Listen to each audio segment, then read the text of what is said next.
Ever since I was a foal, my fathers and the centaurs of Sotiri would tell me stories about the stars, that they were magic and made from the gods who made the gods, the elders, beings of great wisdom, ingenuity, and power. They were considered fairy tales, myths, that they didn't exist, or, if they did, they were long, long gone. But I always wanted to hear about them and learn more anyway, even into adulthood. It was a desire that filled my whole being, something I needed, like how the sea needs the moon. I never believed for a second I would see an elder shard, let alone hold one, but I did. Its power filled me with strength and skill, flooding every part of mine and my companions' beings as we killed a god. We killed a god. Pirate Queen, Sea Hag, the mother of krakens, the great unbeheld, Eula Saltsmile. But the power was fleeting, temporary. It was gone as soon as it arrived, and once again I felt empty. But this time, I realized I was empty, that something was missing, that I was lost.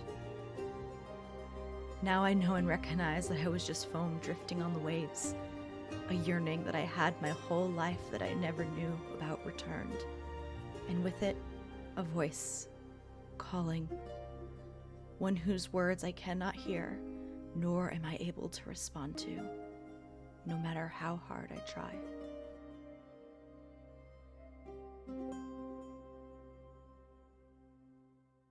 Hey! Hi! I don't have time for this. No offense, very busy. Hand me that red flask. The one on the left. Your other left. Oh, it's Wynni, sea scavenger extraordinaire. Shouldn't she be scavenging? Yes, I should. But no, there's things out there. Star things. Powerful things. World-changing things that need to be investigated. There's something... Jeffrey, don't eat that. Something I know I knew. There's so much I don't remember, don't know. I have to relearn it, but how? So, I'm here, experimenting, trying not to set the ship on fire. I don't even know what I'm looking for, exactly. Can a star be created? Can you get close to making a star? How do you reverse engineer the biggest magical object you've ever come across when you don't even have it anymore? See, I'm really good at the questions, but all I'm finding so far are more of them and no answers. Well, and a potion that makes you, really strong. That's not what I wanted. Hey, do you... No, Jeffrey, don't eat that!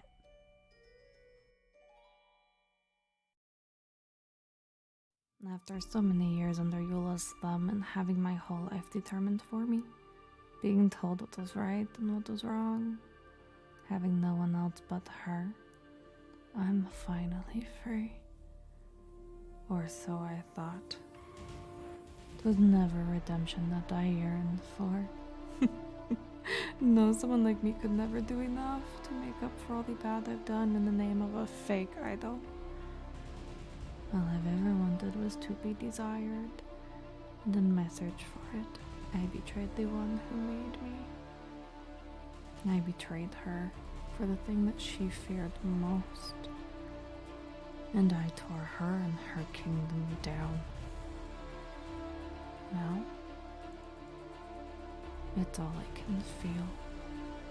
It's hunger, a constant reminder of what lurks just below the surface. Its name occurs across my skin, ever present, ever threatening. I led it here.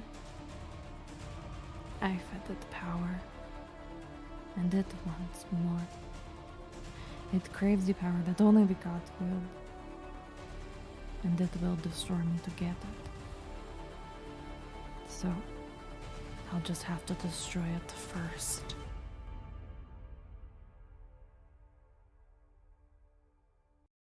Everyone lives their lives bound by what they accept as correct and true. That is how they define their reality. But what does it mean to be correct or true? those are merely vague concepts. Their reality may be all a mirage. I was an arbiter of a zealot Triton tribe, the Nalos. I was true to my traditions until I found my reality was a mirage, an illusion to subjugate my people and gain power for an evil demigod. Now I have been touched by darkness and broken by a false oath. Tell me where I should go now.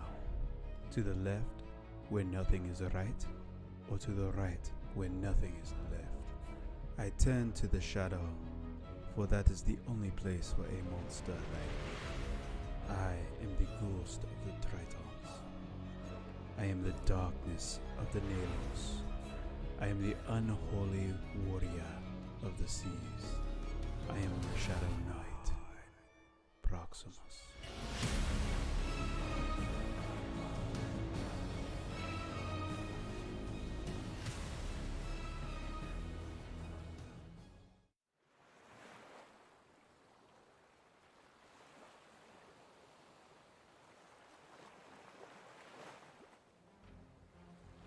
Waves crash on the beach of an endless sea.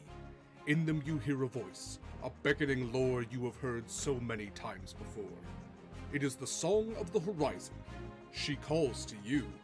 She sings of endless wonders and untold horrors, of golden promises and dire warnings, and you know her song. It has always been there. Listen, can you hear it?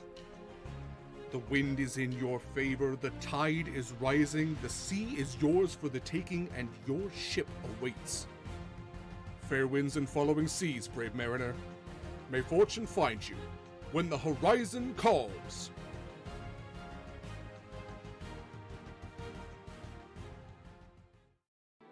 Ahoy and welcome everybody. Welcome to Horizon's Call. Very excited to have you all here. We're very excited to be back.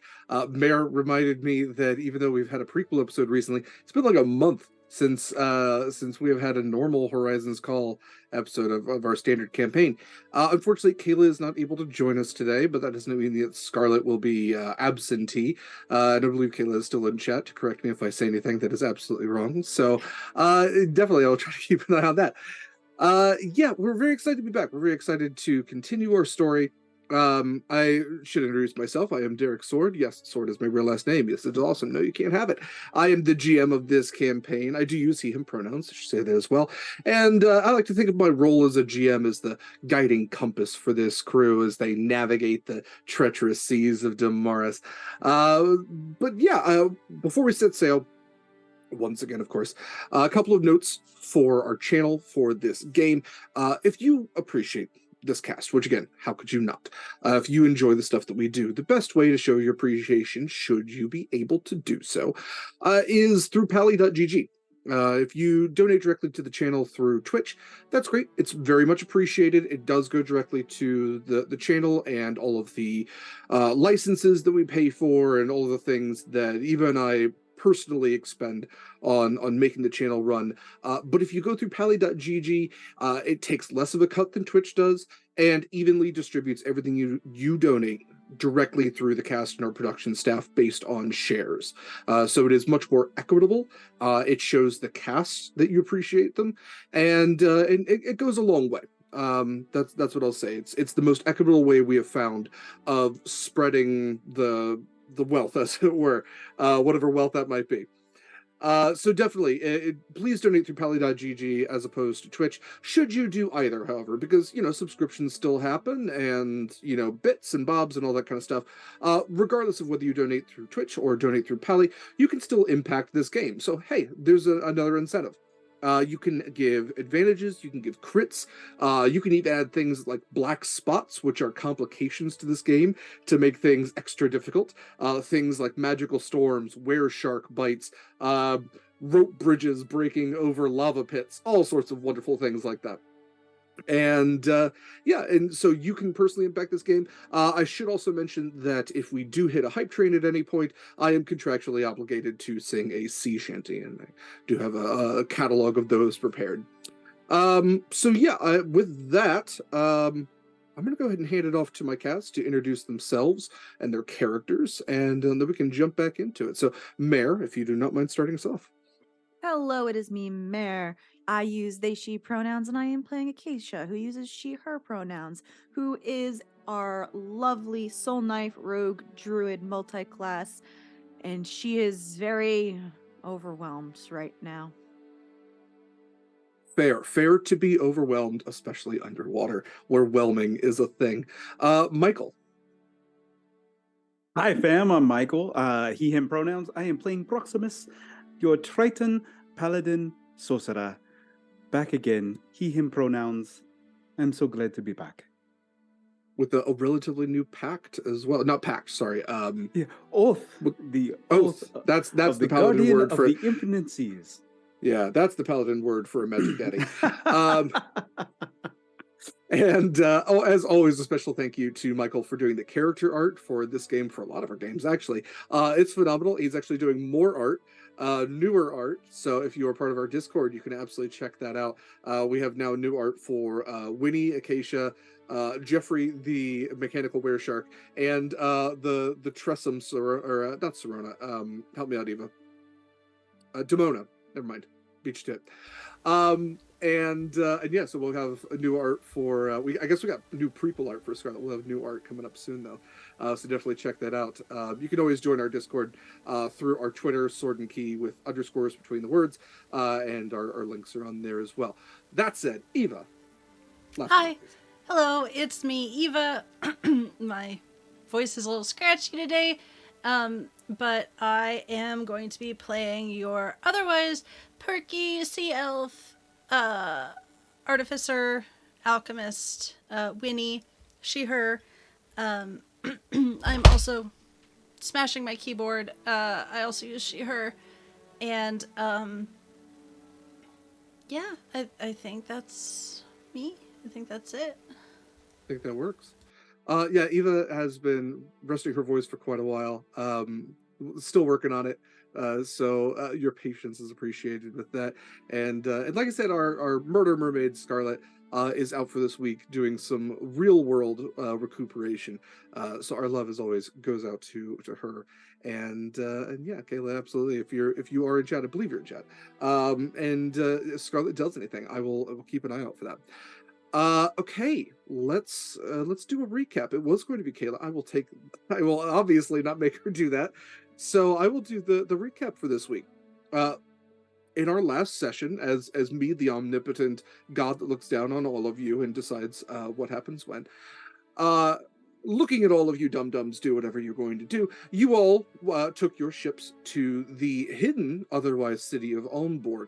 Curio, Acacia, one of Acacia's dads, her Warforged dad, was in need of a new frame. His Warforged frame had gotten destroyed at one point. He had a backup, basically his iPhone 4, and was getting pretty roughshod. So he was informed that there was a sunken city that was populated mostly by Warforged that otherwise was not on the maps, named Olmborg. He directed your ships there. You found basically a marker in the middle of an otherwise empty spot of the ocean, swam down with a few other members of your ship, and found this sunken city, this interconnecting circle dome sort of sunken city, again, populated by Warforged.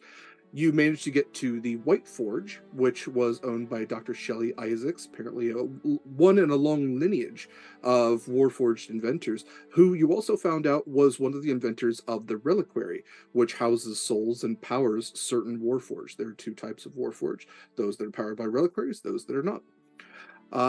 You left Curio for 4 hours to get a new body, while you all went to explore the city. You met a food vendor, learning from them that there was an entirely different war that none of you were even aware of, that had turned from a Cold War to a more boiling one beneath the oceans, and were also informed that Wynni's home had its borders recently attacked. Fended off successfully, but there was an attack on Fal Laimaril, where you all are actually heading. You also found the local magical college, the Orphandale College, Orphandale Arcanium, magical college there. Wynni paid and also helped a student with a riddle to cast sending to some of her loved ones, finding that they were all fine. Her moms are fine. Her siblings are fine. Her brother got a little injured. Otherwise fine. Going into the college's library, which you also discovered had existed before the deluge, you did some research on Elder, using Scarlett's ability to actually read Elder and some of the archaeological documents and findings that they had. You were kind of piecing together the way that Elder magic works by actually imbuing spells almost runically into the objects that they use, and thereby charging these objects, creating objects of magic, by further infusing them over and over and over. At the very end, you all decided to visit the Druid Grove, which still exists beneath the waves, just as it was above the surface, with trees and forests and warforged druids with bits of plant life growing out of them. Acacia met with one of the druid leaders and learned potentially a little bit about where this voice has been coming from, this voice that has gotten louder and louder in her head, and potentially is a connection that she has to the stars or to nature around her, and began the first step for Acacia towards a druidic path.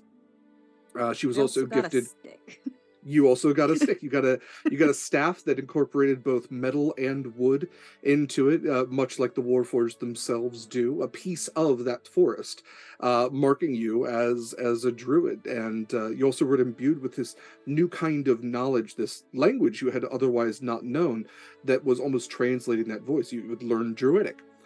Wynni also enticed a treant to get a gift from them for her mom, so she got a flower that can otherwise survive underneath the water. And Wynni also met again the group of dwarves that she had met on Umberlee's Eye, who were aboard the Warhammer, this dwarven submarine that they noted from above, and indicated that they were headed in the same direction as all of you, that they were also headed west toward the island of Axia. And I believe that is where we left off. So, with that, we can say that we can pick up underneath the water, or after you all have gotten back to the ships. Where would I will ask this? Where would you all like to pick up? Is there anything anybody still had to do underneath the waves? Have to pick up Dad. You do have to pick up your dad, and I believe you, Acacia, was also looking for a gemstone or a stone of some sort. Yeah, I figured that would just be like behind the scenes. Fair enough. Yeah. On your way, I mentioned that there are archaeological digs all happening in the city of Olmborg as well, because again, it's a sunken city. It has ruins to it that are being excavated by these larger Warforged titans that are built for excavation. And yeah, they have like the trash bin, right, for all of their stuff. So absolutely, Acacia, if you were walking by, spotted some sort of quartz or crystalline thing that otherwise wasn't valuable enough to do anything with, because that happens at archaeological digs. Like, you don't keep every single pot that you find. A lot of stuff gets thrown away. We can say that you absolutely would have picked that up. And yeah, then making it back to the White Forge, you all would go through the airlock once again, where it takes all the water out. The doors open in front of you. You can touch the cleansing stones again that they had placed for you, so you all can dry off and also clean yourselves once again, get all the brine off of you.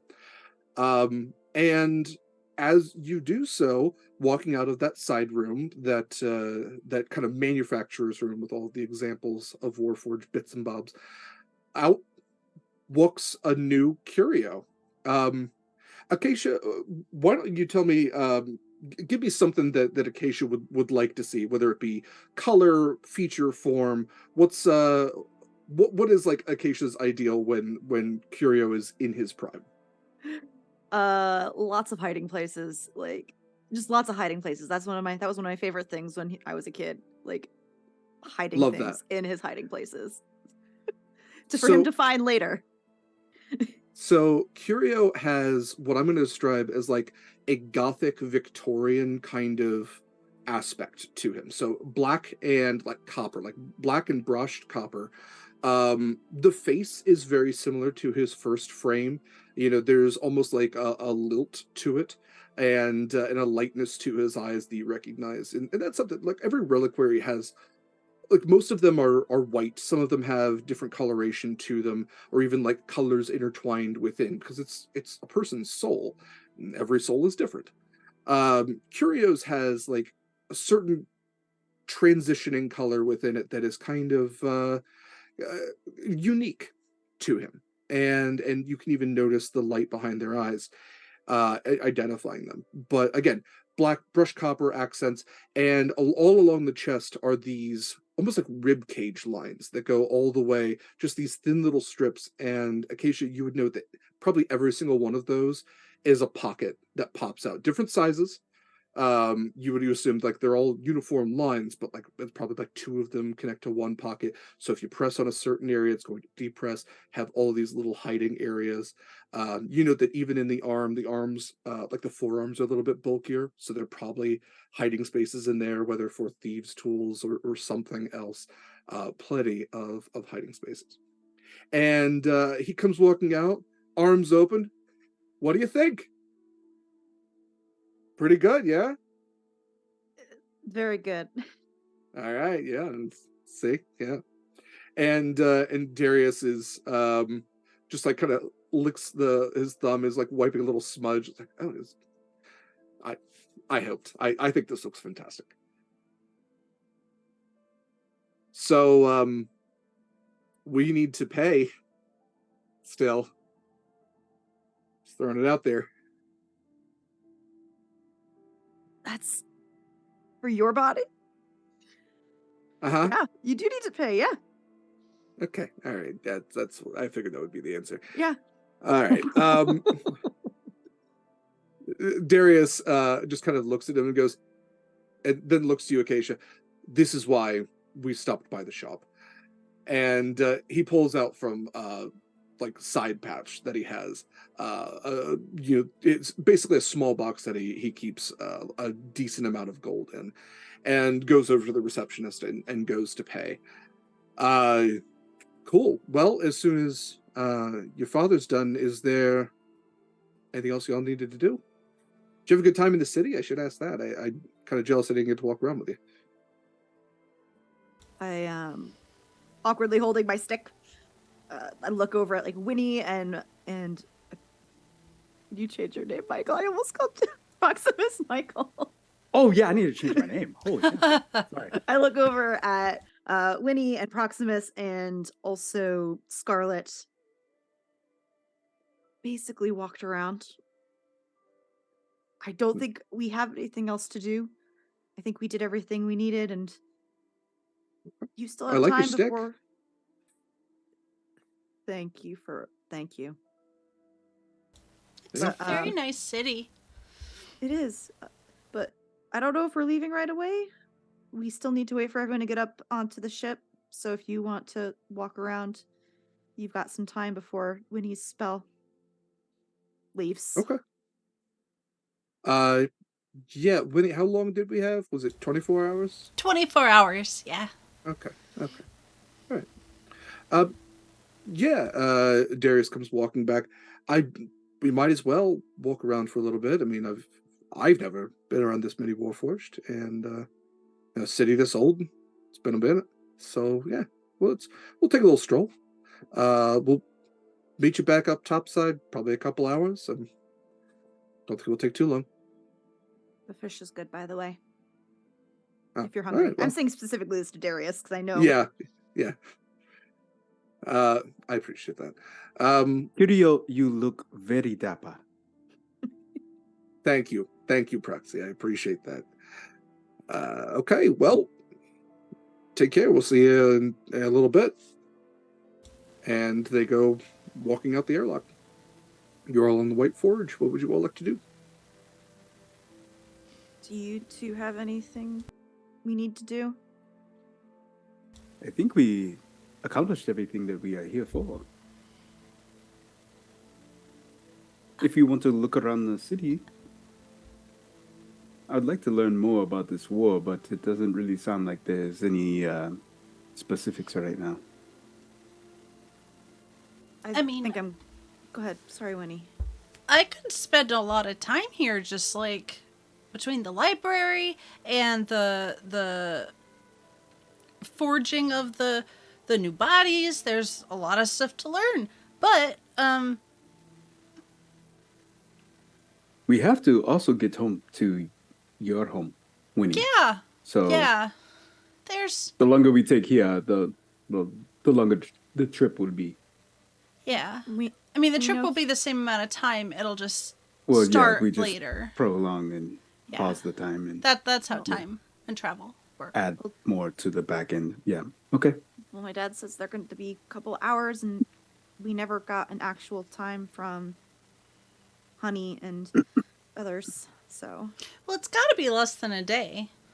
So, you know, we just leave. clock's ticking. We'll leave when everyone's ready, or back up on the ship. Or not. I would because hope you will they have been could. down here for what 1 5. You said hours. 5 hours. Yeah. Yeah, about 5 hours so far, and then, like Curio and Darius said, there'd be another 2. So, yeah, I mean, if there's archaeological digs you all want to do, otherwise, yeah, you all are more than welcome. We can fast forward to the point when everybody's back on the ship. I think it could be interesting to stop by one of those archaeological sites. And just for some reason, out of character, the way you're asking about, like, is there anything else you'd like to do, like, now that you're alone in the White Forge, it feels like there should be one of those, like, penny presses. Oh my God! Yes. Right? A copper press. Okay. A copper press. A little copper Copper press. press. Yes, and Sure. you know how there's all those in Apple stores. Sure. Let's say that there is a museum portion. So off to the right is like the manufacturing, but this has the lineage of the Isaac family. You know, again, it has the paintings of the Isaacs going back for generations, these humans that became half-elves, and then Dr. Shelley Isaacs, the first Warforged, in this line of paintings. And absolutely, there is a museum portion, which will show how, like, Warforged came into being, into creation, how these clockwork beings evolved into these artificial sentient beings and all the different types of them. And yeah, at the very end is a Warforged Titan that is not active or sentient in any way. And it basically just has its palm out. It says, "Press copper here." When he presses a copper there. And you would watch as you do the Warforged, like the eyes kind of turn red. This is what, like, the hill giant sized ones. Its other appendage is this massive hammer, and it swings it and just bashes into the copper. And when it pulls it back up, it's completely flattened with the emblem of Almborg on it, with that Warforged face with the cock and everything I'm on it. so sorry that you do such a good job describing things, and I'm just picturing the Iron Giant with a hammer. Yes. And Superman. is it Yeah, only it's voiced by one? Vin Diesel. We only have one option for the copper press. That is what you got. It's you got the one option. I don't You get can't just choices. like rotate the palm to like different. What do you what other? What do you want from me?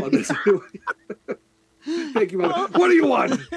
So there's got to be the city of Almborg. There's usually Sure. traditionally an Oh. animal. So what about like a mechanical stingray pancake? Sure, you could get a mechanical stingray. And, like, we could the say that's even on the other forest? side if you. A tree? A Almborg forest? A with the tree? forest. Okay, sure. Is there a- University outline, Yeah. maybe. I was about to say if there's a university symbol. Mm-hmm. Okay, we can say that the hammer is four-sided. So yes, you've got 4 options. You got the Druid Grove, the university, I guess the hammer city just of has Almborg different and the- heads that it rotates. Yeah, it's almost like a to. 4-sided mace. Yeah, it kind of just rotates around. Thank you, Derek. Perfect. Yeah, and the Titan, With a- like, steam kind of goes out of it, like it's sighing in exasperation. Absolutely worth Yeah, it. when you're trying to figure out which one you want, they're like, "Oh, come on." Oh, but then when you're rotating it, you're in between, so you don't get the whole thing. You only get half. Yeah. I have a lot of precious Oh. pennies. I have so many pressed pennies. Yes. It does turn a copper into, like, it widens the copper as well. So you know, Yeah. a copper piece is a decent size, not to, make you punch each other or anything. But it widens it to like a more sizable disc. But When it's you- thinner, so it's also I'm gonna thin. make one into a necklace. Wynni just slips hers into little Jeffrey. Like a CD. Yeah. I meant Perfect. into his mouth for the bag. Jeffrey just but- Jeffrey just starts going. Now that's what I call music. 75.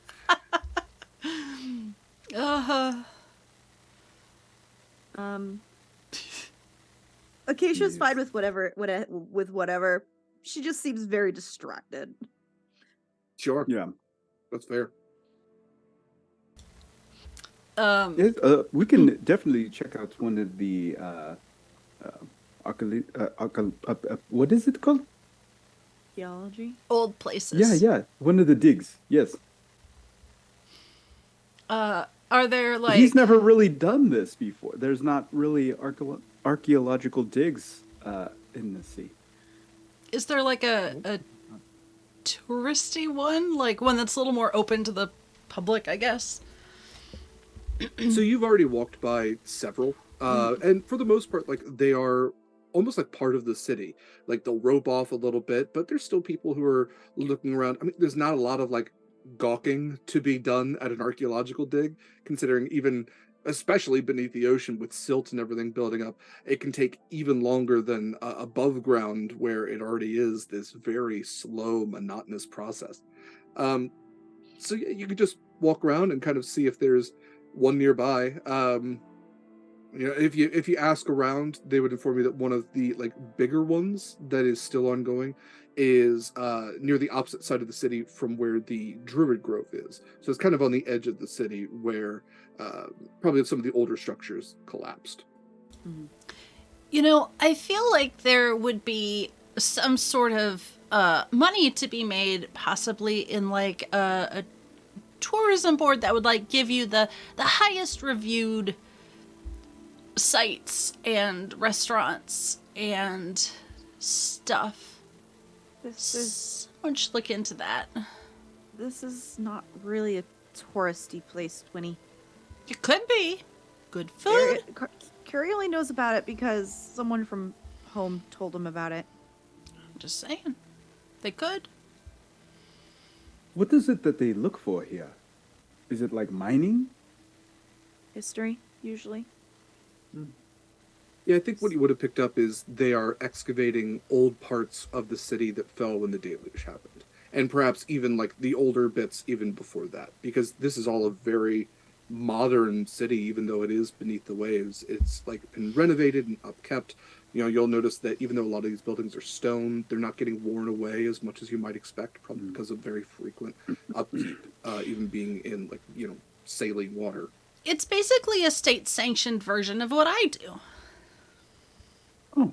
Scrounging bigger for information and stuff. And bigger scale. And bigger scale, yeah. And probably safer. And Just they a little bit. probably learn more. But you can find some neat stuff. Yeah. Are we just It gonna... is kind of I Sorry. assume we're walking and talking. Okay, Yes. okay. Okay, that's what I figured. Yeah. All right. And what do we see? Is there like a gate, or is it just open water? So when you get to this point of the city, if you were going to this larger ruin, what would kind of be explained to you on placards there, because this is kind of a little touristy. It's for the people who want to know what's going on. They would explain that as far as the local archaeologists have been able to tell, this was the temple district, and they have uncovered several temples from surfacer gods, a couple for sea deities, but as far as they could tell, Olmborg was not necessarily near the ocean. So a lot of these were gods of agriculture and the sun and light. However, they have also discovered beneath some of these temples were secret cult temples that had been hidden. So during their archaeology, when the deluge happened, it collapsed some of these temples in, and they found like these hollow points beneath where apparently cultist members had been meeting. So they've also discovered some cults to some rather unsavory deities, which are still probably prayed to today. I don't know what the deal is, but cultists always get the best stuff.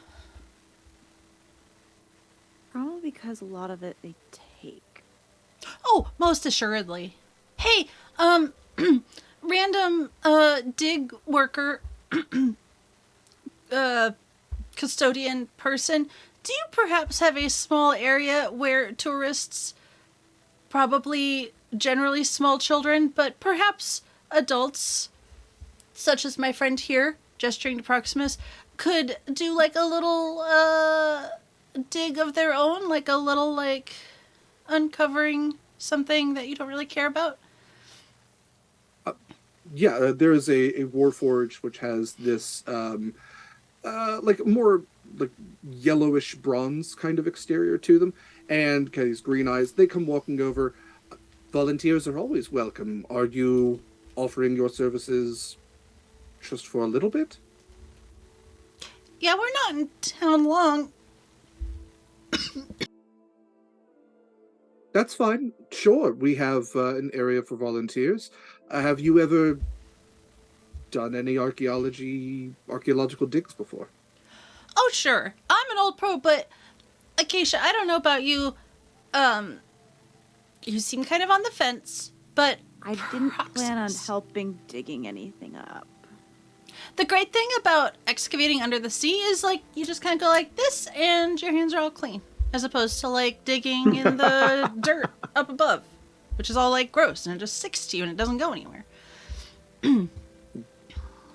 Very well. We have an temple nearby, which was to, let's see. This was the god of. I'm looking for a decent one.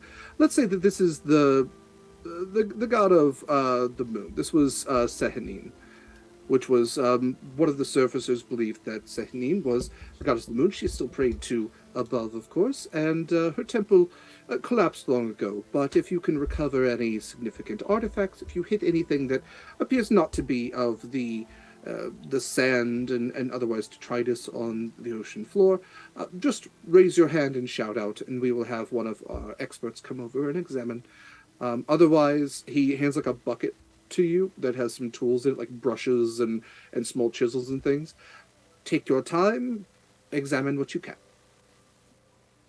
What do you think, And he y'all? directs you to kind of a little pit that otherwise has nobody in it. It's just kind of roped off. It's a pit with nobody else in it. It's perfect. Treasure Hunter Wynni is trying to make you all think this is so cool.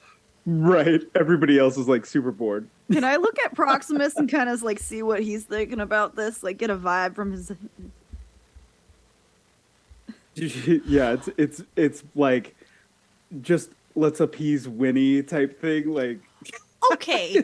Okay. I am. like I don't know if I need to roll to sense this vibe, but I will remind you both gently that I did find my part of the astrolabe, like doing stuff like this. So right. just saying. If you need me to move a heavy rock, I will do that for you. Heck yes. I lift very heavy things all the time for fun, actually. To be fair, I did also have a ghost help that time. But you two have to be at Sorry, least as what? helpful as a goat. Did we not? Why have we never heard this before? Did we not talk about that? Oh, okay. Anyway, Actually, I shouldn't be this surprised. I've met a ghost before. see? And they're super helpful, right? Yeah. We worked very well together, I actually. think I've been a ghost before. Anyway, let's start digging. For those of you digging, go ahead and roll sleight of hand. Yeah. History. I have a great sleight of hand score. We're gonna go with I that. was gonna say 2 of you should have a really good sleight of hand score. I actually have a really good history score too, all things I would hope told. so. Because Winnie's intelligent, every week I have to remind you that Winnie has a high intelligence score. I know you've never played characters with high intelligence scores before, but I got Winnie a is 29. maxed out. I got a 29 sleight of hand. okay. I'm gonna use my reroll on my history check. I got a natural 1 for a 3. So Oh, It's your strength, technically. but are you having fun? That's the I'm having a important part. great time. I'm having a great time. Winnie got a 17, or no, a 27 on history. 27. Okay. The last time So I you Just played turn in around and dirt- see Proximus just like throwing up dirt just with his making, hands. and it's like making a cloud, making it Yes, hard to yes. see. The last So time he's I Pigpen. played in the dirt was when I was playing with the foals at the herd. Oh. And this is a lot cleaner, right? It's kind of fun. No, it's not. And I look at Proximus. You're like breathing in the silt that you're kicking up. When he's like scrubbing some of it out of her eye, even though she's got one of those Don't like you have weird goggles? eye films. Yeah, she Yeah, you didn't do think have she'd need to goggles. wear them because who digs like that? Proximus.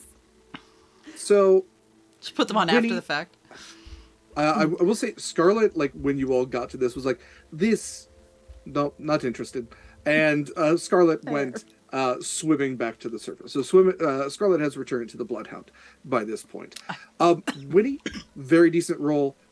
You do a little bit of digging. In a short period of time, you uncover what appears to be maybe white marble or porcelain. It definitely stands out. It is white amongst the otherwise silt, and you start to kind of brush away and find that there is like an arm, a piece of a statue holding a crescent. You've probably found the beginnings of a statue of Sehanine. Acacia, as you were digging, even more significant as you were brushing away at some of the detritus, you were finding what appears to be an actual altar. So you're kind of piecing together like where the foundations were, and you found one of the more critical points of this temple. Proximus, having rolled a 1, it's more like, I don't want to do this. This is stupid, and you're being a little rougher, like with the brush. And you're like taking the little like chisel pick that they gave you. You, a warrior that typically holds like a glaive and a trident and a sword of shadow, and you've got this little chisel, and you're just picking away at stuff and picking away at stuff, and you hit something that hits like a metallic clang. And as you pull it out, it is it's hidden a little bit deeper. You're in one of the deeper parts of this pit. And it looks to be this symbol that has like a spiked outer edge to it. It's flat, almost like plate. And engraved into it is this very rough spiral, which almost seems like engraved / burned into it, that extends outwards. And as you are kind of like looking at it and flipping it over, go ahead and roll me a oh, God, you wouldn't even be aware of this, God. Roll me a religion check at disadvantage, and we'll see if maybe you can get a vibe. It's already a -1. This is gonna be great. A natural 20 and a 7, so 6. Okay. Perfect. So you immediately get the vibe for this god, as you feel something kind of crawling and grabbing around your leg. And as I go to change the music here and have you all roll for initiative, Oh, great. Proximus, Yeah, let's you go. have uncovered something from this is an evil deity, and whatever is now climbing up your leg, wrapping like around your knee, around your lower thigh. You can feel the spikes on this, whatever limb this thing is, begin to dig into your skin, and your skin itself begin to harden. Go ahead and roll for initiative, and Proximus, go ahead and make me a Constitution saving throw. Oh, yeah, we usually try and avoid doing stuff like that, but you do you. I got a initiative 26. 17 for my initiative and a nat 20. Holy shit. Why did I roll so good? And what was it? A wisdom saving throw? Constitution. Constitution. So that is a 28. Yeah, I was going to say, Total. nat 20 is auto success on saving throws, so well done on that. And then Wynni, your 8. initiative. 8. Okay. Let's see where this thing lands. Yeah. Cool. So, this thing, and then Wynni. All right. So you all would watch as Proximus's leg begins to petrify slightly, and moving out of the silt and the sand is spikes at first, and then you almost see what looks to be like a hellish form of a giant clam. This thing is massive in shape. It almost brushes away an entire area that had not been dug into, and is kind of moving its way with these very long tendrils, these long appendages they're expanding outwards, and then these very like large, wider ones which don't reach as far. This thing does not look natural, and looks to be perhaps changed by whatever dark magics were wherever Proximus had just dug into. So, Keisha, you can see this thing. It still has kind of a little bit of sand and stuff on it, but you are welcome to do whatever you would like. How close were Proximus and I in terms of like digging next to each other? This is probably a 30-foot dig, so if he was in one corner, you in the other, 30 feet across. Okay. We see here what's going on. How do Wynni and I notice? Proximus, I think, would probably shout out, and you would feel the movement of this thing. This is a huge thing, so that much shifting, especially beneath the ground, especially underwater, is going to send out ripples of force from it. Okay. In that case, as I hear Proximus yell, see this ridiculous hell clam that's not even fit for eating. I wouldn't. It doesn't say anything in its description about it, but yeah, I wouldn't. It's gonna make you real sick. That's yeah. Absolutely not. It's got some kind of parasite on it. In that case, as I hear him yell, almost immediately, some of my psychic blades like appear, and Acacia is almost about to. There's a jerking motion as she's about to throw it, because when she summons her psychic blades, they're normally like a bright pink. Now they're like a bluish gold and brown with like specks of white. But whatever this is, it needs to wait. So Proximus is in trouble. So that's getting thrown for a not very much. That's only a 13. 13 actually hits. That is its AC on the dot. And that is a total of 8 damage, though I think I could do sneak attack on ranged attacks within 30 feet. So that I can't remember, so sure, why not? I'll double check. I don't know. I never use rogue as a ranged sneak attacker, so I don't know the exact rules, but we'll do it this first time and then go from there. So that's 8 plus, where the frickety frack is my sneak attack? Does anyone know how many d6 I get? I'm looking up sneak attack real quick here. Isn't it dependent on your level? It is. I just don't remember how many d6 I have right now. That's the problem. My sneak attack, it's 5d6. So 1, 2, 3, 4, 5, 6. And that's an additional 19.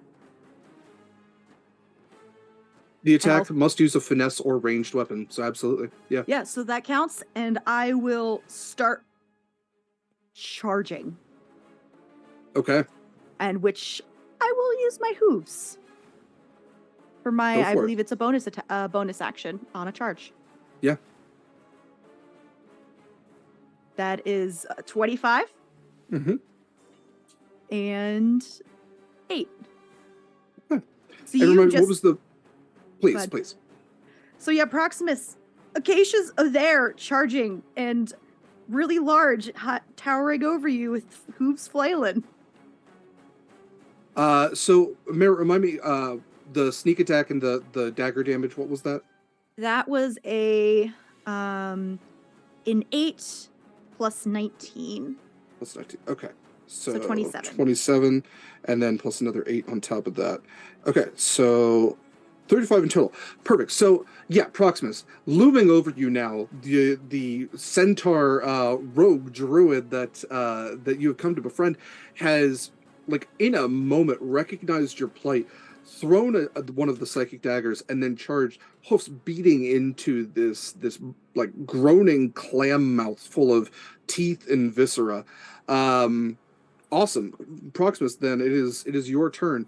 I will say this thing is not restraining you. Basically, when it went to wrap around your leg, I'm going to say like divine energy helped you to push away the like little spikes on this thing, the poison that this thing was trying to fill you with, and it, because this thing is somewhat fiendish in nature, was repelled by that. So this tendril has retreated from you, but you can see that it has many more. But you are not restrained. It is within 5 feet of you. What would you like to do? I'm gonna double slash it with my glaive. Ocean breathing, 10th form, Persana's rage, and twice I am going to. That is a 18 and a 22 to hit. Yeah, absolutely. And those are going to be level 2 divine smite. Awesome.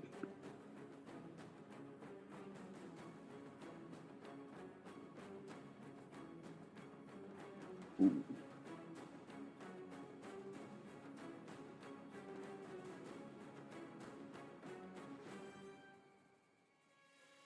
Was not prepared to fight yet. Whoopsie. I had this just in So case that you all is- went to an archaeological dig. So blame Eva. You're welcome. We weren't Yes, expecting to fight yes. either. But It's I love been it. a minute since you all did a little combat. Figured I'd keep you I on your deserve toes. this. So that is plus 8, so 16, 12, that is 24, that is 48 points of damage on the 2 swings. He's going to then Shit. use his bonus action, sorcery point, 2 sorcery points to cast Shatter. Okay. And 8th form, Raging Vortex, and cast that Shatter.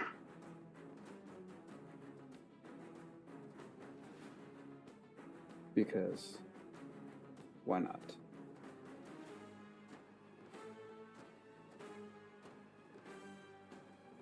Oh, that's a Constitution saving throw. 17. Okay. For you. Let's see. That does not succeed. So it is 12 points of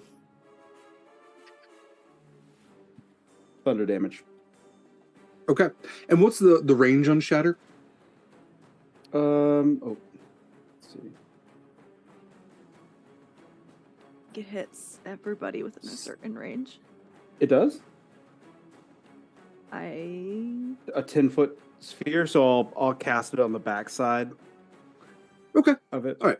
I'm also asking because you're in an archaeological dig with a bunch of... It does double damage to, like, constructs and... Yep. Yeah. Okay. Perfect. So, quite a lot of damage. This thing is looking a little rough. This is, I should say, this is a death embrace. This is from Call of the Netherdeep. So I will try to put a picture of it in chat. With that, it is this thing's turn.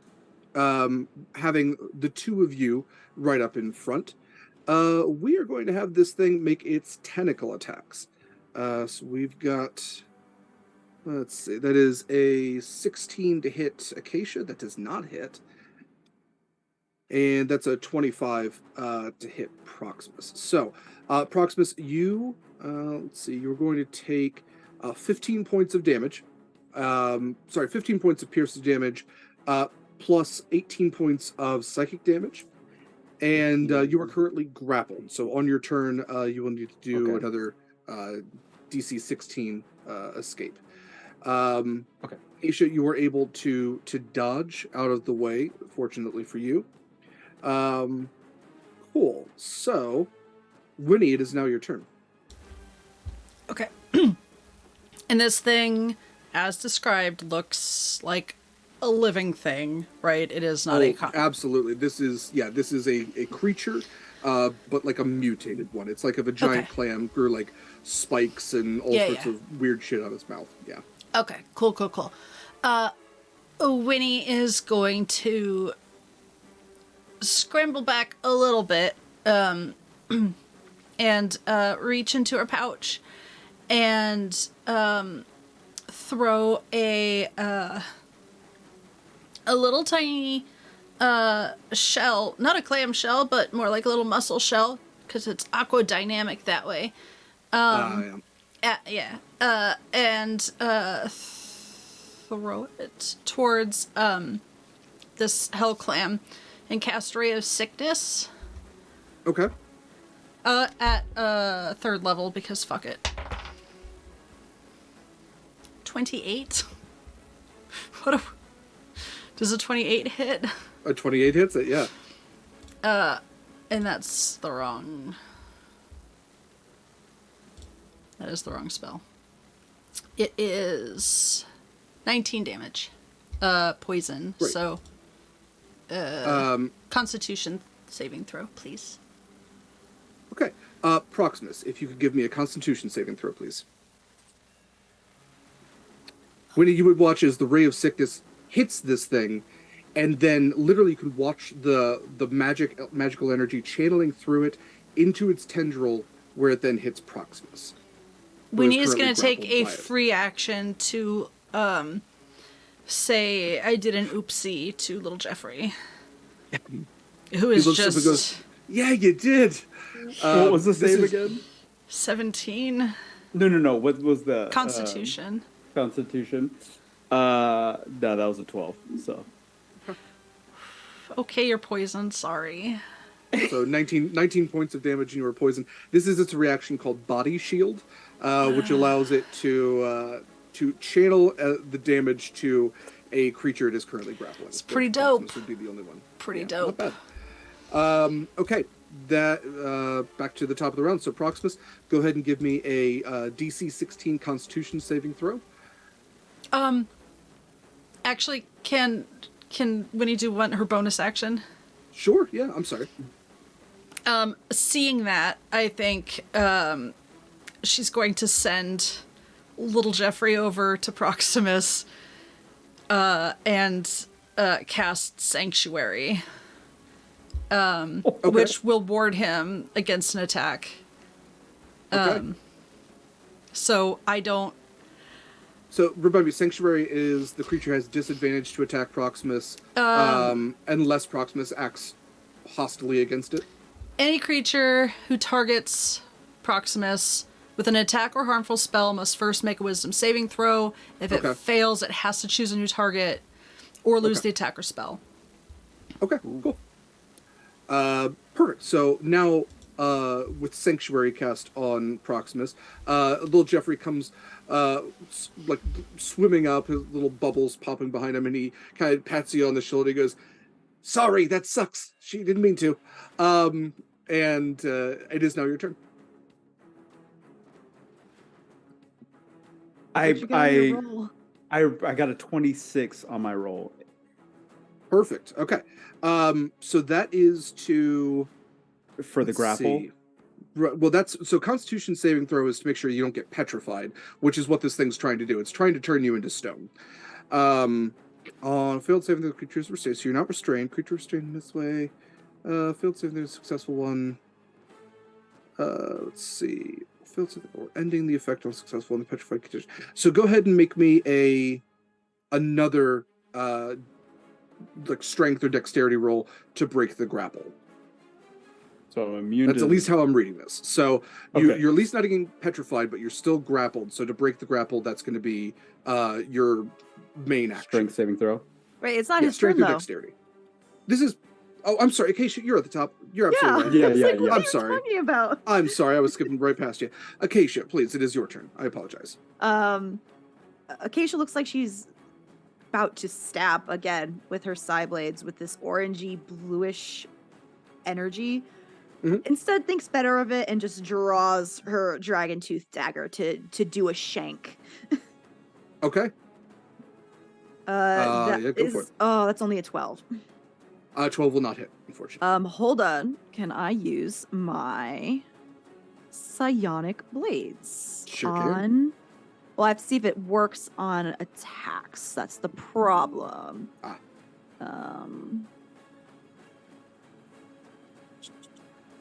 That's the thing. I don't think I can use it in a thing. However, I will do another attack with my bonus action. Okay, go for with it. my dragon tooth dagger. Or actually, no. I have to do in order to. I'd have to use it with the psychic blade, and I didn't attack with the psychic blade. Damn you!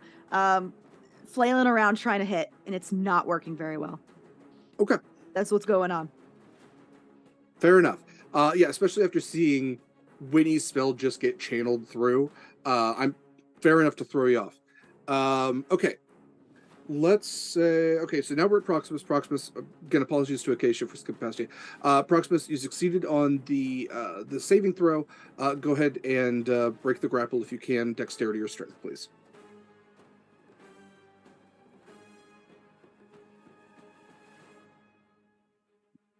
That is a 17 plus 9, 26. That will do it. So again, this tendril is kind of wrapped around you, and even, well, this actually this is a disadvantage because you are poisoned. I should say that.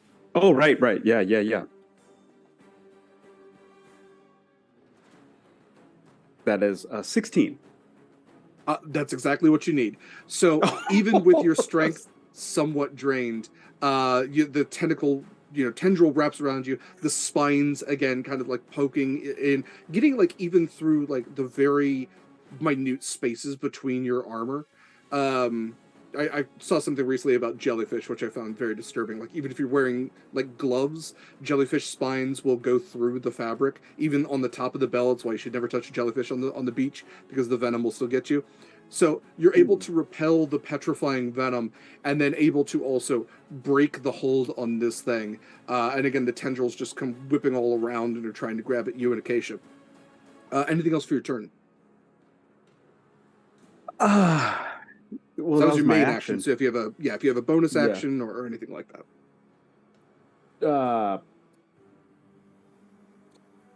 No, I'll stay. I'll stay there. Okay. Yeah. Okay. With that, we are at this thing's turn. It's got one thing it does. It is going to lash out at the things that have hurt it the most, which so far has been Proximus and Acacia. So Acacia, that is going to not hit. Proximus, again, that is going to hit. So that was a 12 for Acacia, it was 27 for Proximus. So Proxy, again, you were Doesn't going it to have take... to roll to... Roll disadvantage. Yeah, it has to... Because Oh, because of Roll at Sanctuary, you're disadvantage. absolutely right. So, I'm sorry, with that, it's going to target Wynni. So I will keep the rolls then. I will change the roll over to Wynni. You got me with Sanctuary. So, Wynni, you were going to take 13 points of piercing damage and 14 points of psychic damage. So 27 in total. And you are now currently grappled. And since it is the beginning of your turn, go ahead and roll a Constitution saving throw, please. she within Proximus's aura? It's a 21 Oh, on the it might not save. matter. Okay, good. You you get a have plus repelled 5. the petrifying toxin. Go ahead and see if you can break the grapple. Is that just flat strength? Or is it... Strength or dexterity, yeah. Oh, okay, we're going to do dexterity.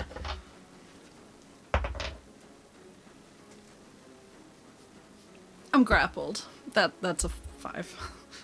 Yes, you remain grappled. Is there anything else for your turn? I can't remember what... I can't do... Can I You still should have... still be able to cast spells, yeah. Okay. That's good, because that's all I wanted to do anyway. I'm gonna have little Jeffrey, who's, I assume, still free, truck his way back over to Proximus and slap him on the back with a lesser restoration to get rid of the poisoned condition. Okay. And I assume Proximus is looking worse than Acacia. I haven't been hit. Yeah, okay. Then as my bonus action, I'm going to hit him with a 12 points of healing word. Oh. Okay. Yeah. Little Jeffrey, I guess, is going to hit you with that because I'm a little occupied. Thank you so much, Jeffrey. You got it, bud. Anything else for your turn? Nope. Just regret all the actions that brought me to this point. There it is. That's fair. Acacia, then it is your turn. His voice register has just gotten so much wider. Did he also get an upgrade with Yeah, new speaker Curio? box. It's Wynni just sitting in her little room, just like recording things, messing with the audio. reading from a dictionary? Yeah.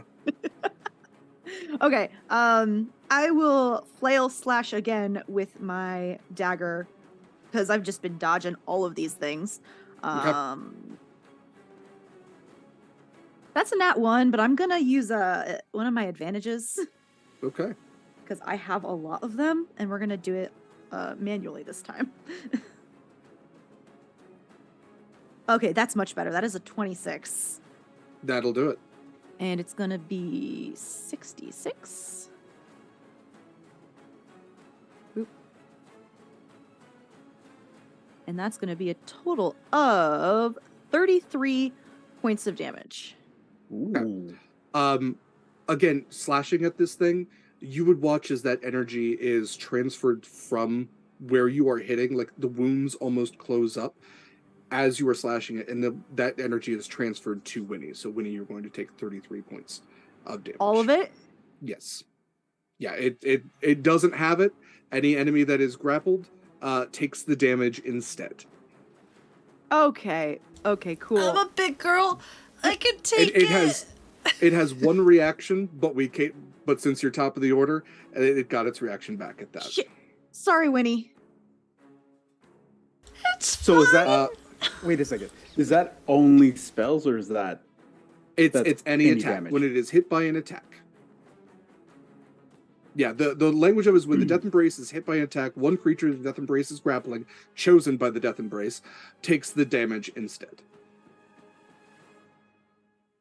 So I figure if it's a spell, it's only fair to have the person make the save. But yeah, an attack, it's gonna hit. Okay. Anything else for your turn, Acacia? No. Nope. Okay. Eva, you good?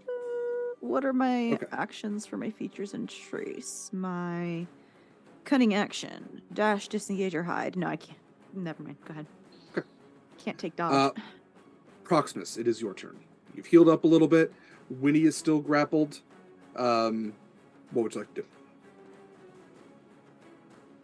And you're no longer poisoned, so that's nice. I feel a little bit better.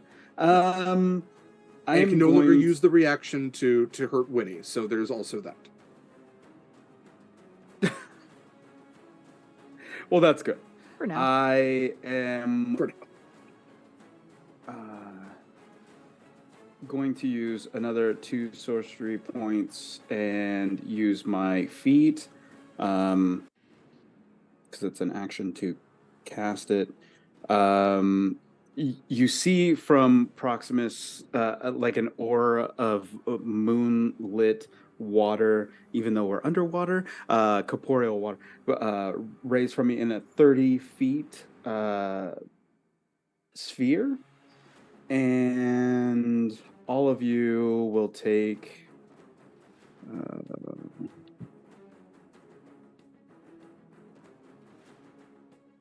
is 14 points of temp hit points.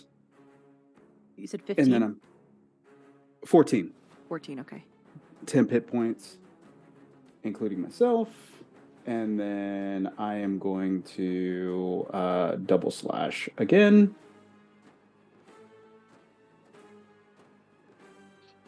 And low AC, low AC. Oh, that's a 13 on the nose. So that is 14 and a 23.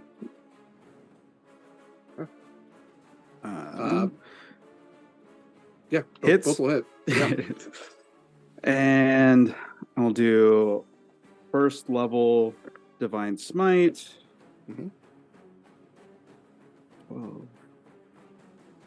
Is this commotion catching anyone else's attention? Oh yeah, like the Yeah, other what is going roll on was right kind of now? like standing back. I mean, Proximus used shatter, so Shatter. there was an entire like archaeological area that just went up in silt and debris. Yeah, you've gotten the attention, but also like nobody's been able to kind of get around as the tendrils have kind of like this thing doesn't just have 2 tendrils; it only has 2 attacks, but it has several tendrils that are all just like whipping around, and nobody's been able to really get close. It has 6 tentacles in total, each of which Great. can grab at 1 target. And it has a 60-foot reach to each. I hate that. That is 42 points of damage on my swipes of divine energy. Okay.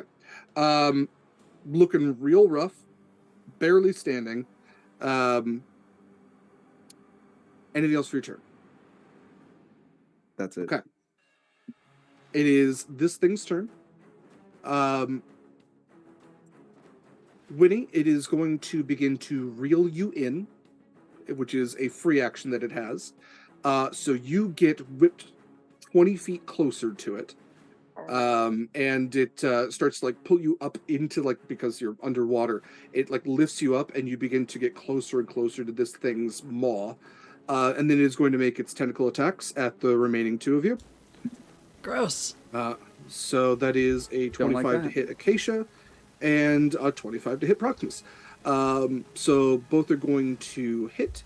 Acacia, you are going to take 12 points of piercing damage, 10 points of psychic damage, and are grappled. Wait, Proximus. how many total is that again? What was that? That was 12 and 10, so 22. Okay. Proximus, you were going to take 13 and 11, so 24, and are also He grappled. should still have Sanctuary up. Oh, is it? Oh, does it last it more than No, one round? he attacked. Remember? Yeah, Oh, Yeah, 'cause he that's attacked me. yeah, he did attack, so he That's should no true. longer have That's true. sanctuary. It drops after. Yeah. Yeah. yeah. I was focusing on the minute. Sorry. No, you're good. You're good. Okay, that is it for its turn. You are now all grappled. It still technically is now Wynni's turn. It does no longer have. It still doesn't have its body shield because it used it this turn. So Wynni, go ahead and make me a Constitution saving throw. That's at the top of my turn, or can I? Yes. Okay. Constitution Yeah, saving. Constitution at the top, and then to break the grapple is a separate thing. 19. You have successfully not been petrified yet again, and now you can break the grapple. Okay. And that's not an action? That is your action. That's your primary action, is No. breaking the grapple. I want to see, can I, as my bonus action, click my heels and use my Boots of the Winding Path to teleport away? Yeah, absolutely. Okay. Then I'm going to do that 15 feet away, Okay. which is the range. And then... Yeah, all You're- grapple does is it knocks your speed to Yeah. 0. You can otherwise do all the stuff you can normally do. But yeah, if you click your boots, you've teleported 15 feet away, almost back to where you were before it reeled you in. All right, and it doesn't have its thing anymore, right? It does not for this turn. This turn. I am going to, since I'm still reasonably close, I am going to throw another shell at it. Shell, yeah. This one, like, even as I throw it, it's like starting to get a little pockmarked. And I guess I have to roll to hit it. That's fine. 20? Dirty 20? Yeah, absolutely. Effectively casting acid arrow. Okay. For 8 points of damage. Okay. Oh, it's so close. Okay. And little Jeffrey's going to give him the fin. Is little Jeffrey going to do an attack? I don't think he can because it's... He's a lover, not a fighter. Well, no. Oh, wait.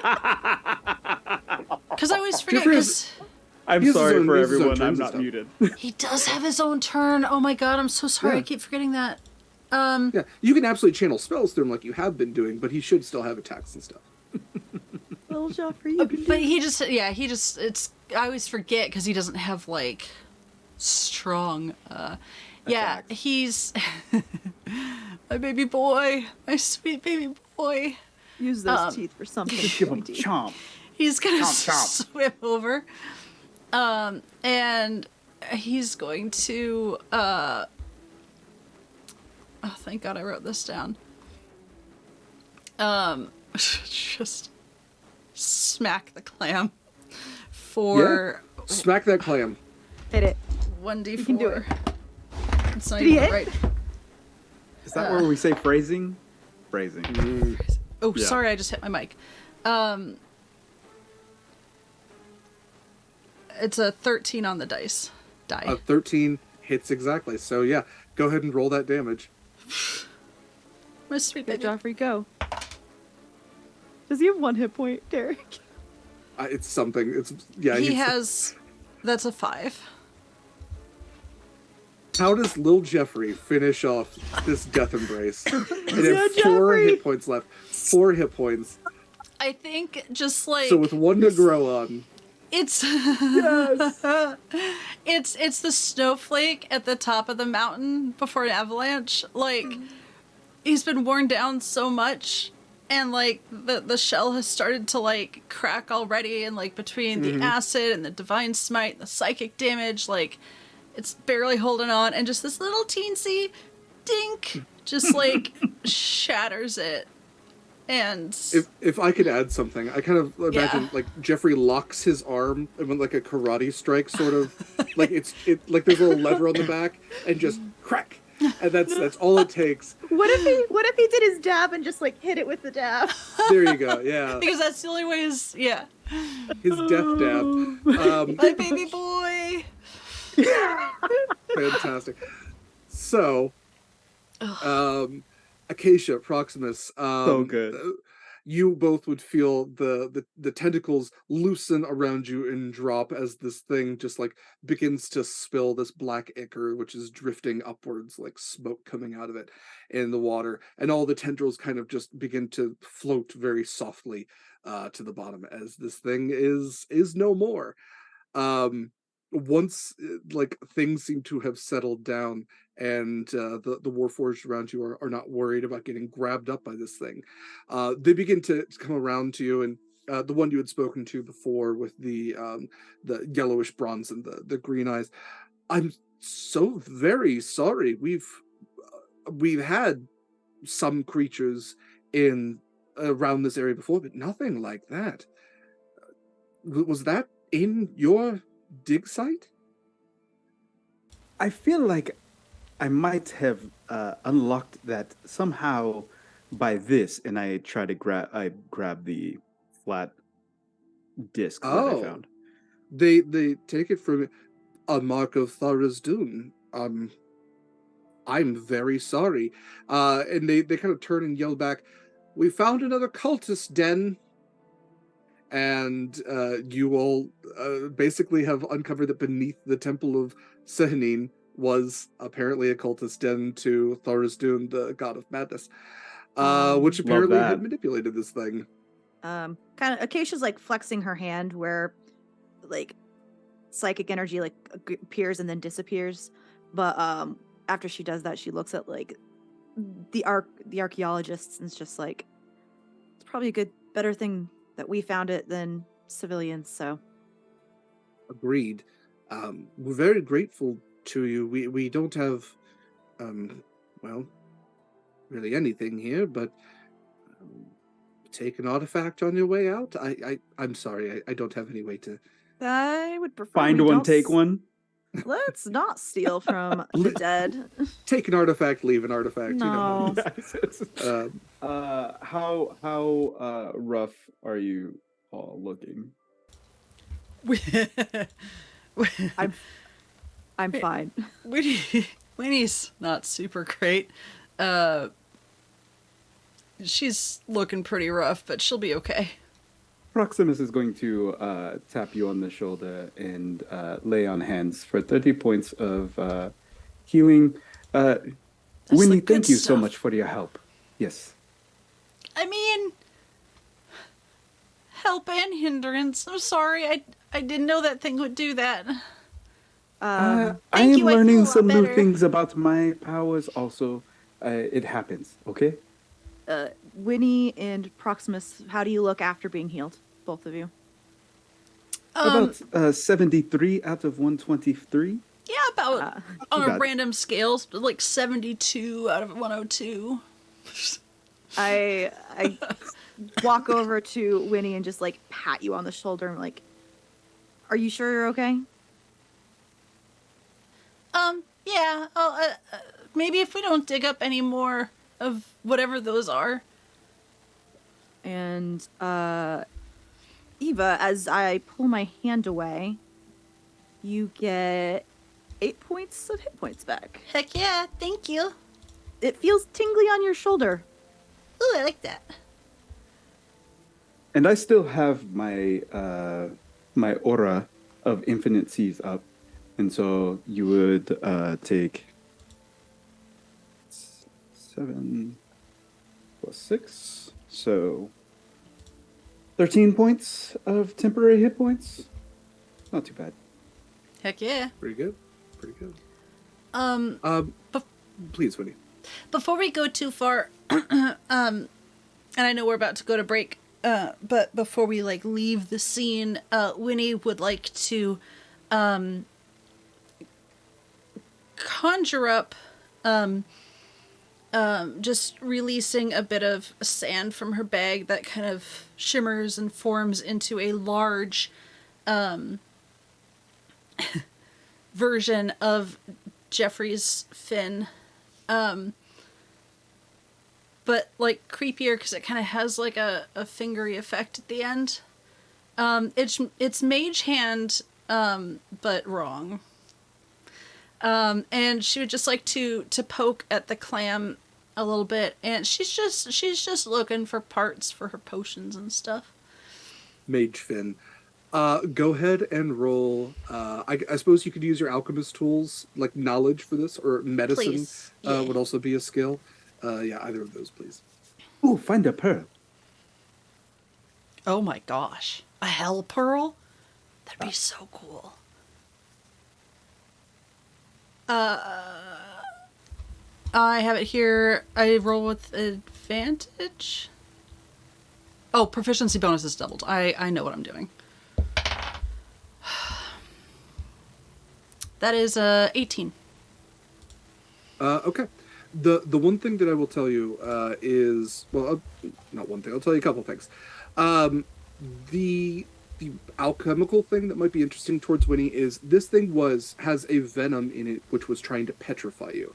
Petrification is something you can run into from many different creatures. Basilisks, there are ocean basilisks, medusas, which are medusas in D&D and not gorgons for some fucking reason. But there are many creatures out there which have petrification abilities, And to make an antitoxin or an anti-petrification potion, typically you need the poison to kind of work backwards from. So, Wynni absolutely could harvest some of the venom from the, I said poison, I should have said venom, from these spines all along this thing's 6 tendrils, if she did want to harvest any of that. Yes. Carefully. With the mage fin. I'm going to say, like, sleight of hand isn't necessary. We can say that she would have brought vials down. Tough to do underwater is getting a liquid, but you could absolutely strain it out later. Decant it. I was going to say, like, if you have like a puncturable top, kind of like how they get snake venom, you could use the spines for that. So I will use the word milk here because that is the actual word, unfortunate, however that might be. I'm trying to see if you might find anything else on this thing pearl-like. So let me see if there is anything like that. What is an ender pearl? Sounds like a Minecraft thing. We're gonna go ahead and go to break while I research this. It does sound like a Minecraft thing. So we'll be back in about 10 to 15. Stick around, do the things, take care of yourselves, and we'll be back in just a bit. Bye.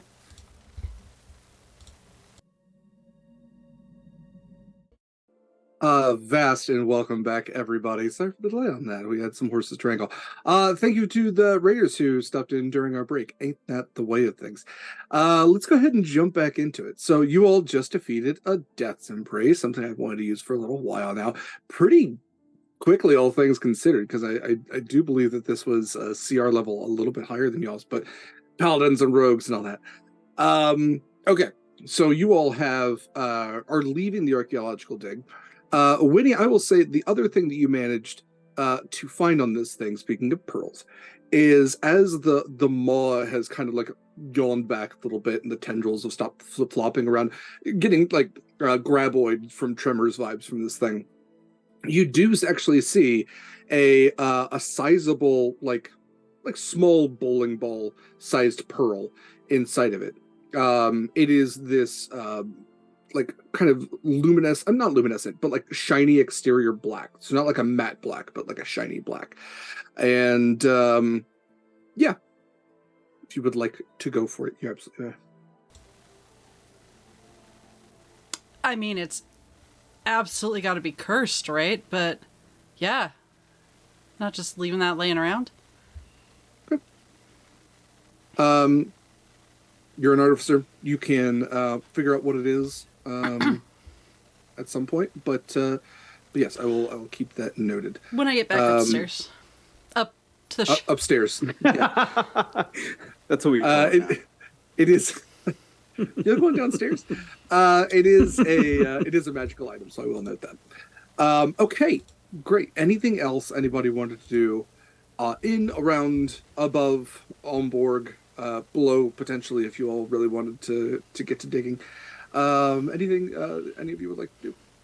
Acacia would have definitely put her hoof down saying, "We are done digging now." That seems fair. Yeah. I agree with this you. Field trip sucks. This is not what I expected. We are done playing in the dirt. Okay, that's fair.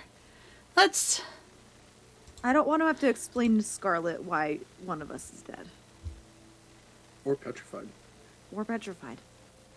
And yes, Wynni, we can say that you do have the materials should you want to make a de-petrifying. Essentially, it would be like a greater restoration, but just for the petrification spell. Yeah. If you did want to create a potion for that, we can absolutely Back up on the ship, yes. I would absolutely want to do that in my our downtime. Yeah. Okay. Then back up to the ship. Back up to the ship. Back up to the ship. Returning back to the Redemption, to the Bloodhound, to the keel boats that you still have in tow, you would find that they are as you left them. Anchors still dropped. You would be able to travel up either the chain of the anchor, the chain that was on the pole that was holding the diving bells and the banners that marked where on board was. So you all return to the surface, you all are able to absolutely get back aboard the ships, and then you will have 20 days before reaching Fal Laimaril, which is Wynni's home, or at least the borders of it. So let's get some travel music going, and then why don't you tell me how you all would be like, or would like to be spending your 20 days? So let's start with Acacia. Well, or do we want to do the group learning with Professor Yeah, if that's Scarlett something, first? if that is something you would like to do. Scarlett did offer to teach you all Elder. So who would be taking Scarlett up on her correspondence classes? Okay, so we got 2 students. I did have Kaila rolled rather well. Kaila decided that Scarlett is a charismatic kind of teacher, because there are lots of ways that a person can teach. You can absolutely just be very smart, intelligent person, not necessarily charismatic about it. So the information's there, but how well people absorb it is, sometimes questionable. It's the not Bill Nye, but the Ben Stein in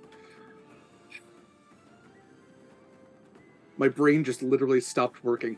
The one Matthew Broderick movie, I can remember his name, Ferris Bueller. And Ferris Bueller is the boring kind of teacher where he's actually giving information, but he's not actually saying anything useful. There we go. We got there. Hamster started running again. So yes, Scarlett is a very charismatic kind of teacher. She's able to convey the information in a way that is understandable, at least from her point of view. So, Acacia and Wynni, what kind of learners are you? Are you more intelligence-based, wisdom-based? Pick a skill or ability and give me a D20 roll on that, and we'll see how well you're able to pick up on the information. You don't want to join us, Proxus? What could it Oh hurt? no, I think my brain will hurt. I will watch though. I am here for moral support.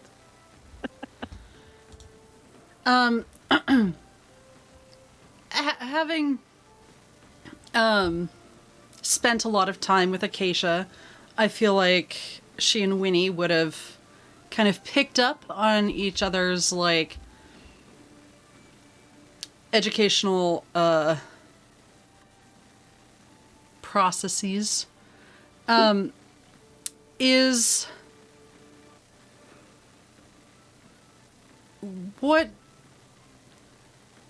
how strong of a learner is Acacia in whatever skill she's aiming for?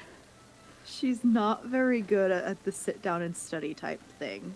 Okay. It's very difficult. So she's more of a hands-on learner. So anything that's going on, it's a lot of, let's practice talking. Let me practice writing. I cannot just study flashcards. So are you going wisdom? I don't know what that would fall under. I'm always going to think it's going to be studying type of studying is going to be intelligence. I mean, Or that at makes least, sense. Actively trying to learn something. But I also wanted to talk to Derek and ask if I'm able to roll with advantage due to the weird thing that happened last time and me being able to kind of parse out what's going on. Well, and Yeah, Winnie's so- going to cast Fox's Cunning if it is intelligence on Acacia. She's going to get I would say a little that boost. Acacia might be a wisdom-based learner. And again, there's the old myth, it's not actually true, but are you a visual learner, or you learn by doing, or you're this. Everybody's unique, and there's 1,000 different branches that you could possibly take. But I would say that Acacia probably leans more towards wisdom, again, learn by doing.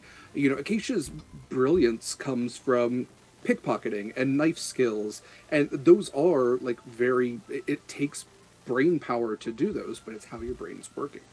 So I would say wisdom would probably work for Acacia. If you did want to use intelligence, you could definitely use the Fox's Cunning. So when I said But Fox's yes. Cunning, I meant Owl's Wisdom. Then. If you looked like you were but- about to cast magic on me, though, I would have been like, don't. It feels like cheating. Don't. Okay. I mean, it would have just been a little powdered snail shell. It wouldn't really look like magic, so it's up to you. But it's Wynni. It is and Winnie. her concoctions. It's safe. It is enhanceability is the technical. I don't want the equivalent of drugs. Of Adderall. It is absolutely magical Adderall. Yeah, popping those caffeine pills. What the hell, Wynni? Wow. Okay, well, if you don't want it, I'll use it. Learning's learning. It is worth learning. And this is like no offense to anybody. Acacia just doesn't want to use magic. That's valid. She sounds like a pusher. Proximus, are you sure? Right. I am. What's wrong? You guys don't like magic? Oh, cool kids do magic. I love how like Wynni as an alchemist is undercut in so many ways because nobody trusts her like non-combat magic. Listen, you drink out of this magic thing that gives you like antlers and eyes on your hands with like no problem or anything. Yeah, of course but I'm gonna be a little. I'm not gonna just Wynni's randomly give you mutating that. and going like, drink this, it makes you smart. But I know that's going to give me like one of, X amount of possibilities. And I'm not going to just like foist that off on you. Like this is only going to, help you study a little bit. It like cuts out all the noise. I appreciate it, Wynni, but I'm dealing some weird psionic magic shit right now, and I don't want to mess with it. I feel like it's that episode of Saved by the Bell, and you're just like Jesse, and just like I'm so nobody. I'm so excited. Thank you. Yeah, I also saw the Ben Stein comment in chat. We're all old. Yes, we're all old enough. Yeah, we all are hoping the lighting is hiding our crow's feet. Much to Mare's question that they asked a while ago. Yes, Mare, because you have learned Druidic and because we have established in the lore that Druidic is like in the same language family. I would say this is similar to like learning Spanish if you already know Italian. They're both Romance languages. They both have the same root. They're going to have similar words. You absolutely can roll for advantage, and we will kind of count that towards you learning the language. Okay, perfect. Thank you. So yeah, go ahead and tell me what your roles were, whatever skills you were choosing to use, and we're going to see how well you're picking this up. What were my options for skills? I mean, you kind of just sell me on it. I mean, obviously, intelligence, wisdom are the two obvious ones. As far as skills go, you kind of be working from those abilities. I have been avidly studying elders anytime I can, so I'd like to... History? Yeah. I think history is maybe one of the few that you could add that proficiency bonus to. Okay. Dirty 20. Okay. Wynni had 25. And I did use my magical Adderall. Whatever. Okay. On history also. Okay. So the way that, language takes a little bit to learn. It's not a one-day kind of thing unless you're shortcutting it by becoming a warlock. So I'm going to say that for every level of success, you're going to get a point towards that. Once you hit a certain point, level, you will gain a proficiency in Elder. So I will say, if you hit 10, that's average. If you hit 20, that's 2 points. So both of you have taken 2 successful points towards learning Elder. You are picking up on words. You haven't necessarily gotten sentence syntax or grammar just yet, but you are identifying key words that Scarlett has pointed out to you so that you can at least recognize those. It's like you don't know how to ask to go to the bathroom, but you know what the word bathroom is. You know where the library is biblioteca. If you get to where Scarlett is, you could do the community rap about finding spiders in the bathroom, or no, spiders in the library bathroom, I think is what it is. Arachno biblioteca. Anyway, the hamster has gone off the rails. So you all have at least those 2 points. I will mark those down, and then, like I said, once we hit that threshold, we will consider that a proficiency. Acacia. Okay.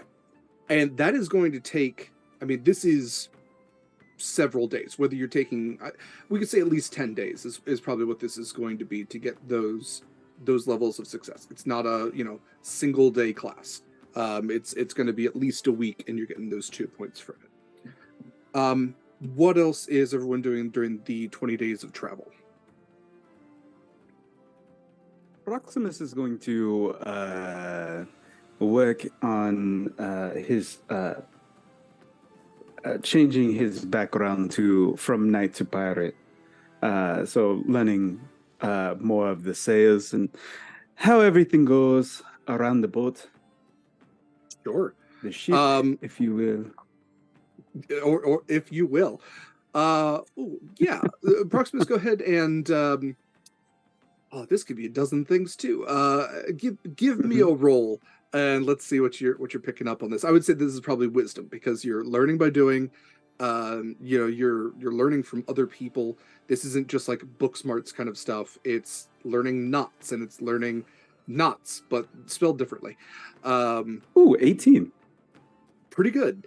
Proximate, yeah, absolutely. I'm going to say that you have you figured out at least one of the more important things, which is distance measurement, and also how to successfully traverse using both stars at night, as well as the compass, and even astrolabes. You're learning like navigational tools. We could say before you were learning, knots, things like that, but you've even got to learn about like the curvature of the Earth when it comes to looking through a spyglass, and how the first thing you spot with an enemy ship isn't the ship itself, it's the sails, and how to kind of identify that over the horizon, how to deal with sun blindness and all the other things. So Connery is teaching you things. You have other sailors who are teaching you things as well. And you are first mate, so again, there's that respect, and they're talking to you, talking through stuff with you. Awesome, I love that. Okay, Keisha, Wynni, anything else that you wanted to do? Do you want to go, Wynni, or do you want me to go? Either way. Go for it, Keisha. Okay. Keisha wants to do two things. The first one is she bothers Wynni for some tools, mostly like small pliers, wire, thread, small hammer, and stuff like that, if she will supply. Yeah. Me shop as sous shop. By which I mean my lab.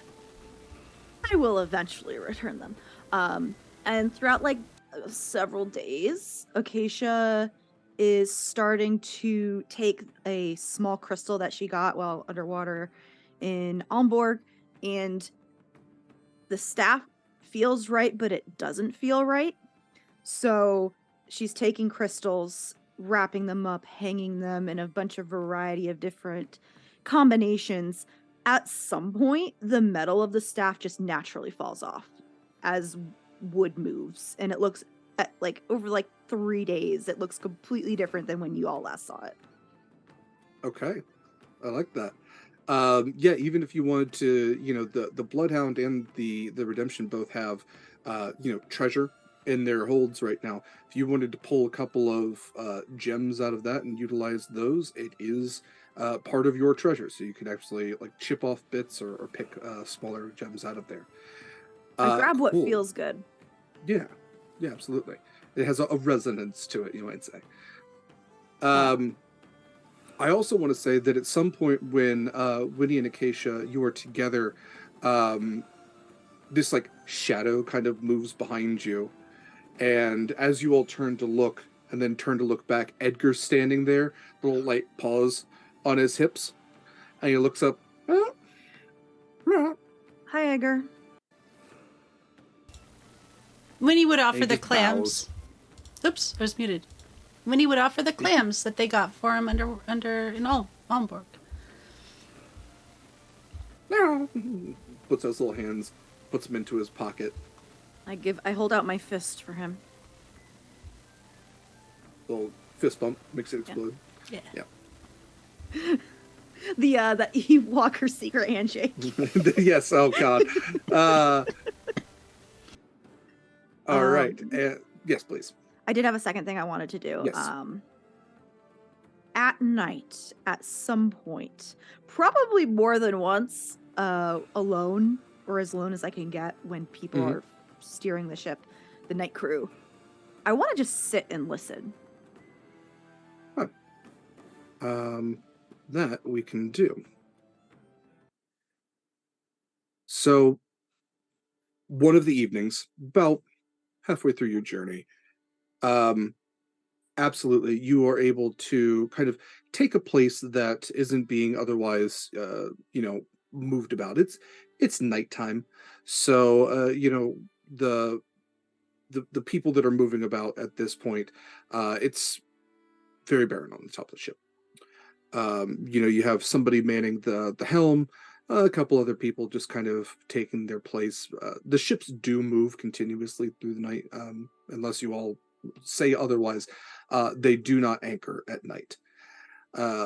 So take your place, stars above. What would you like to do? I'm just going to listen very intently. Makes some kind of sense of what I'm hearing, because it's mostly just been in the background, but not actually me listening. Okay. Go ahead and roll perception. I can do that. I absolutely can.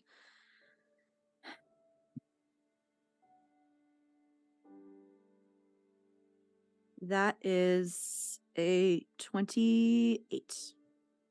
Beautiful. There's this noise that nobody else seems to hear. It for a long time in your life used to maybe be a hum. Some people can kind of pick up on different frequencies on certain things. Even like in real life, some people can like hear electricity as it's moving through wires, and it all depends on how sensitive your ears are and what kind of damage has happened to them. But sometimes people can hear things that have otherwise been locked to us and are unlocked to them. And Acacia has had a certain sense of unlocking happen to her recently. It's a language that she used to think was a song, and she's not wrong. It still is music, but she can finally hear the lyrics. She's translating it out, and the lyrics aren't. I'm not gonna say super logical. It's not really telling a story, but it's more giving an emotion, a purpose, even. Go forth. See right. Do well. Experience. Enjoy. Live your life. Enact good on the world around you. Receive good back to yourself.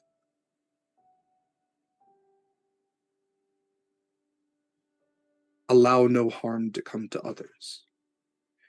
It's almost a creed, in a sense. Again, a purpose. This voice calling you from somewhere, urging you to exist in a way that you can make the world around you beautiful and simultaneously make yourself beautiful within. And Just again, kind of- it's not. Please. Go ahead. Go for it. Oh. Finish. Again, it doesn't say that as clearly as a Taylor Swift song might, but piecing it together and for the first time feeling the song not just with your ears but with your mind and your heart and taking it into your soul, you know that is magic. And it's a magic that has always been calling to you and will always call to you.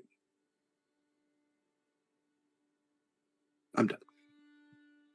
In this little secluded area of where I've sat on the deck of the ship away from like all of the other deckhands. Just sitting down, eyes closed for a good long portion of the night. And at some point I've started crying. But it's not sad, not happy, but relieved in a way that I'm finally understanding what I'm hearing. And if you were to look up at that sprawling night sky above, the night sky in Damaris isn't like the night sky here on Earth, where we have a Milky Way, and the stars kind of sprawl out in this white. Damaris has more hues of pinks and purples. This nebula in its night sky, going out into the astral. And as you look up into these soft colors, you see a single star, which could swear is looking back at you. And as it twinkles, a soft breeze blows a tear from your cheek. And I think for maybe the first time in a long time, and I'm not going to tell you whether you do or not, I suppose it's up to you, but I think there's a feeling of peace that tries to wash over Acacia. I was about to say, as soon as you were done, that the next time that Wynni, Proximus, Scarlett, or any of the crew see me, I am very much not tense or on edge, with the tail flicking at flies that are not there. Very much at ease and calmer, more at peace. Yep. Smiling. Small one, but smiling.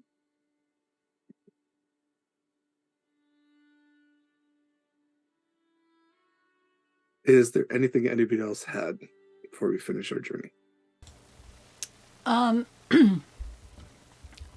Wynni. Unmute yourself, please. Yeah. You got it. I'll get there. You would see Proximus standing with. I just had a blank too.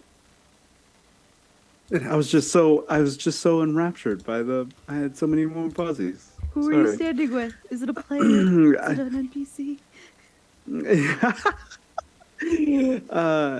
Yeah, with Connery. So I was standing with Connery, and you will see that he doesn't have his armor on, but he has his first mate jacket on, with his chest out and his tattoo showing, just learning all he can.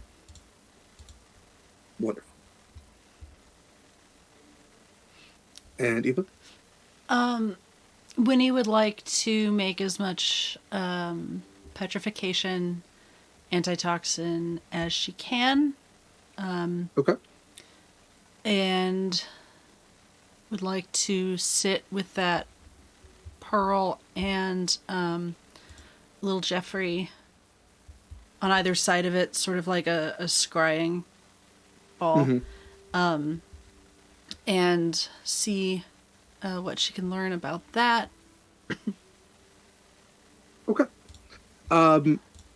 Cool. So what I'm going to say then, go ahead and roll your alchemical tools, and we'll figure out how much antitoxin you can make. I'm going to change up the music here.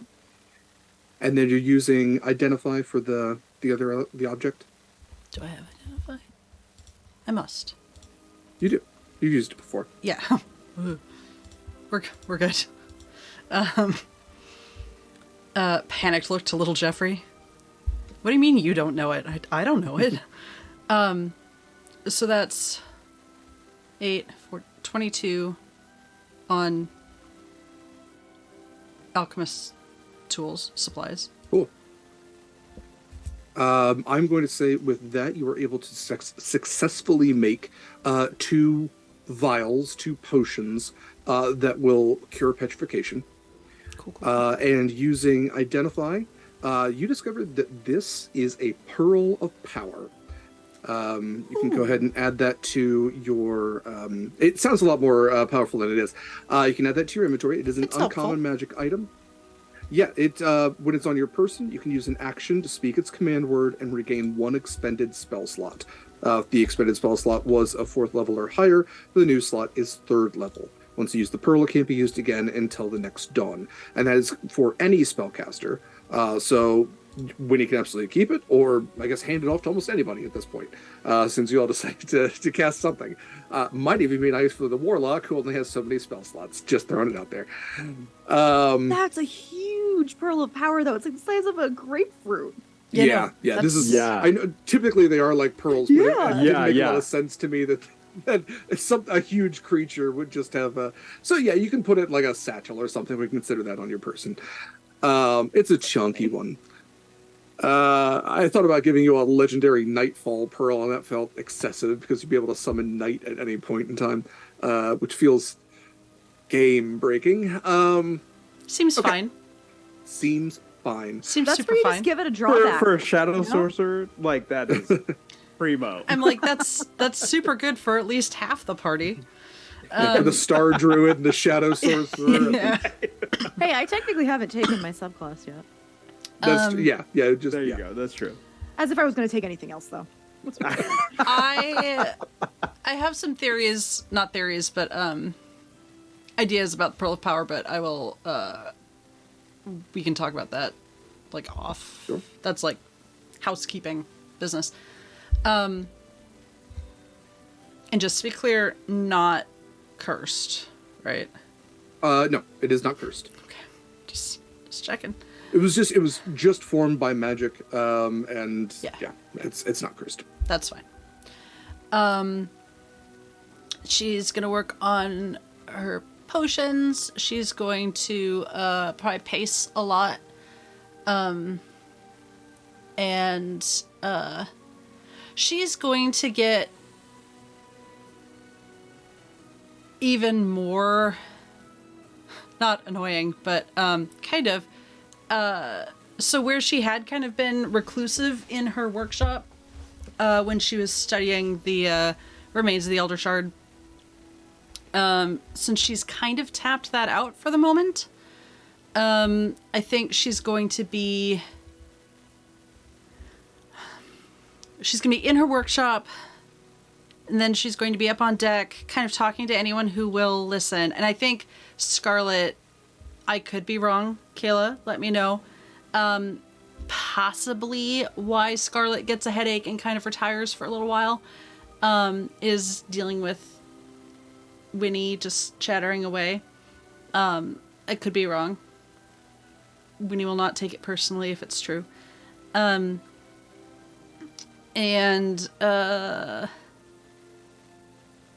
Yeah, a lot of it is just, sailors, honey, Acacia and Proximus, anyone who will listen, kind of vague stuff about like, oh, I can't wait for you to see Fal Laimaril. If you haven't seen it before, I would never presume to know if you've seen it before, but not everyone has, so, I hope you like it. Okay.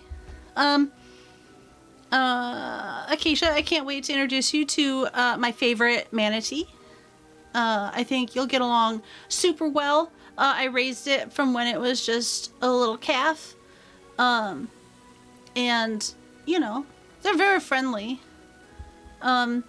Proximus, I think, I didn't raise this one, but there's one that I think you will absolutely love, because he's big and tough, but inside he's just a big old softy. That one's Manny T. Vito. He's my second favorite.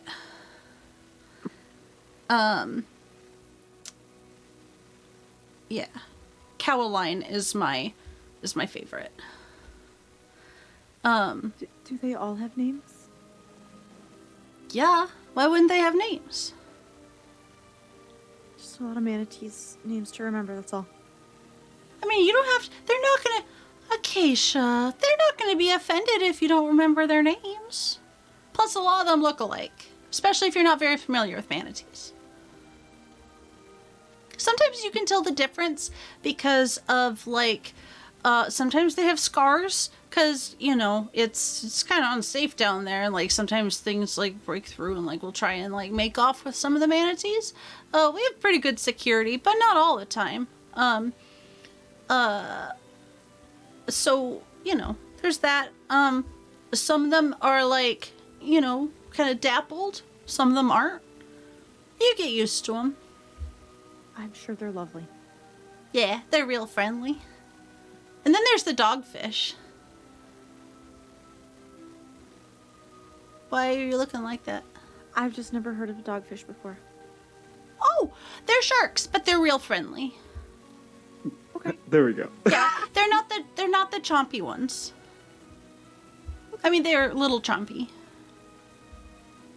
They're As bottom long feeders. as we're not gonna have problems, it's fine. Yeah, no, I mean, his name's Chompy, but other than that, and then there's my family. I can't wait to introduce you to my family.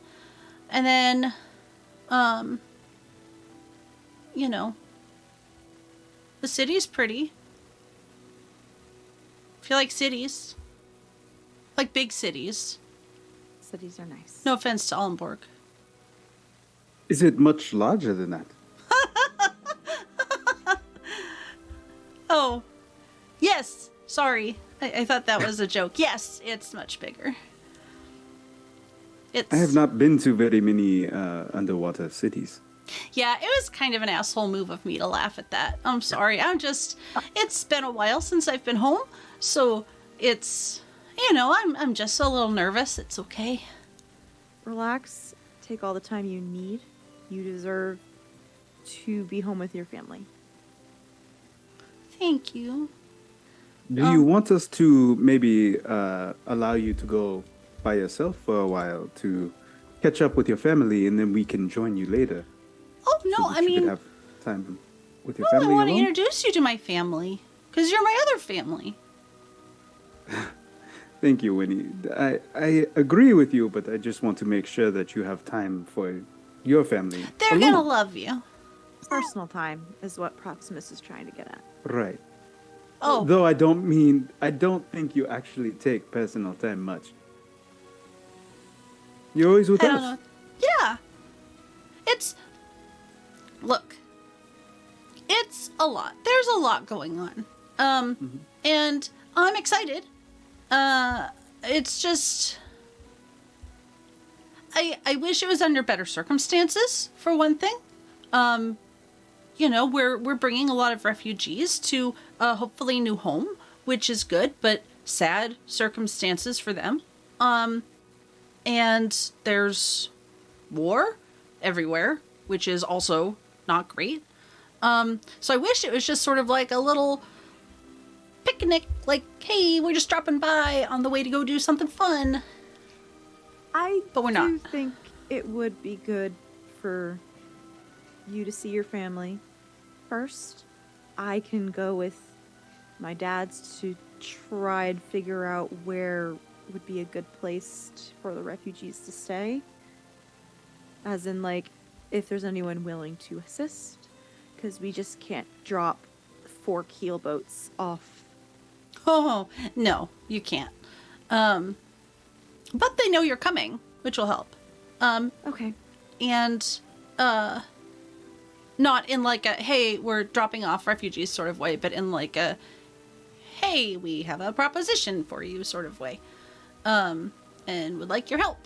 I don't know how they phrased it, but my moms are pretty good at not, talking, I guess. Some of them, they're sometimes pretty good at talking. I don't get it from either of them, apparently. I kind of feel like I'm gonna throw up. I guess I'm a little nervous about this whole situation. It's gonna be fine. Breathe. Drink some water. Yeah. It's gonna be fine. It'll be okay. To be fair, We've I got through. thought... Look at all the things that we have been through in the last year. coming home should not be anxiety ridden. Well, see, it shouldn't. However, everything else I thought shouldn't be anxiety inducing has sort of just gone the opposite way. Like doing a simple task for Eula. Did you leave on bad terms? With my family? No. It will be fine. Well, not all my family. The ones you will be seeing.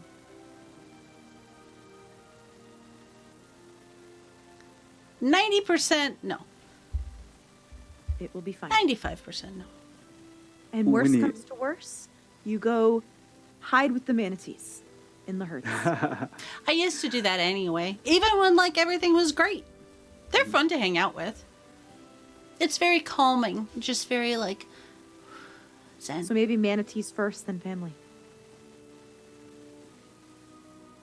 Manatees first, then family. I could do that. And you need to meet B. Who? Who? Is that another manatee? No. Although, I think I could probably work out a good manatee name based off of that. Manabee! Perfect. I'm gonna write that down for later. She's not gonna be happy about that. But, no, like, she's like your friend back at Omborg, the planty person. One of the druids? Yeah. Oh. Okay. Why do you sound surprised like it's weird for me to know a druid?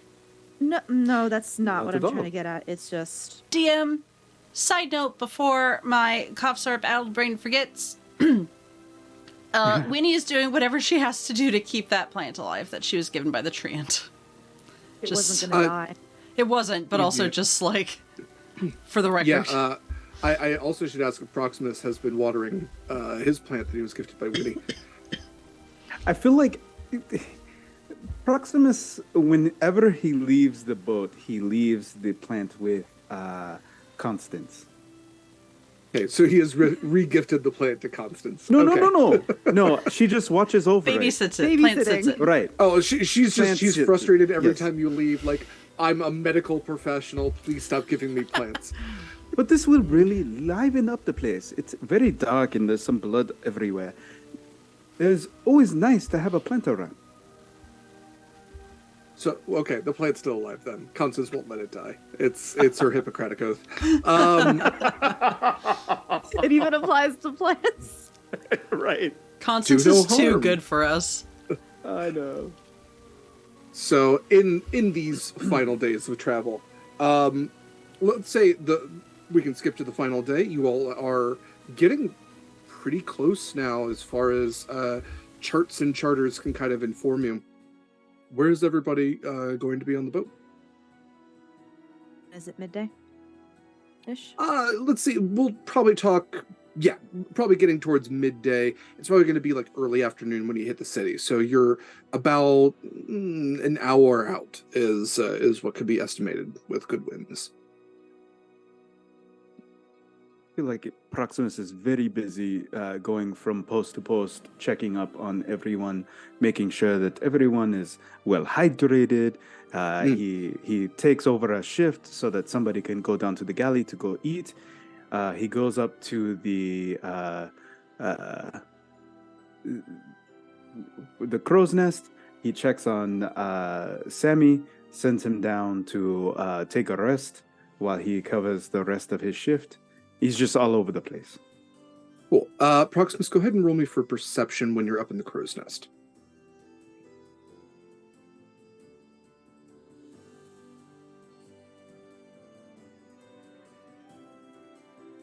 Ooh, that's really good. A dirty 20. Great. So Proximus, I would say that up in the crow's nest, especially if you were to use your spyglass, you can start spotting a twinkling coming from over the horizon. Like at first you almost think it's the sun before you realize the sun is nearly at its highest point in the sky. So there is something bright coming from over the horizon. And it kind of like, as you're looking through the spyglass, kind of blinds you a little bit. So as you go to look down to kind of readjust your eyes, and you're looking down on either side of the ship, looking down at the ship, you note with the sun at its highest point, it's casting shadows on what you can see are several shapes moving through the water alongside the ship. There are two rather large ones that, for all intents and purposes, look very shark-like. You note that there are two side fins, pretty large back fin, and kind of like a pointed front to it. And they are, about half the length of your ship, and then there's several other small ones moving as well. And they don't seem to be attacking the ship, just like they're swimming parallel to it. Can I use my feet emissary of the sea to, because they are beasts, no? Sure. As far as you can tell, yeah. To communicate a simple idea that we are here as friends, not as enemies, and try to smooth over with these large beasts under the sea that we are not here to harm anyone. Okay. Just in case they are worrying. How are you conveying this? Because you're up in the crow's nest. These things are underwater. So are you going down towards like the side of the ship and yelling that over? Are you Aquamanning this? Give me some context for this. I feel like he would dive in. So he flies down quickly into the water and then speaks it in Aquan to... Great. Proximus, when you use your boots of flying, dive into the water, it is not just beasts that you see at this point. I did not think that you were going to do this, so I was not prepared to change up the music here. But let's see if this might be a little bit. You're not rolling for initiative or anything. What you see in front of you... I was waiting for it. What you see in front of you is a killer whale.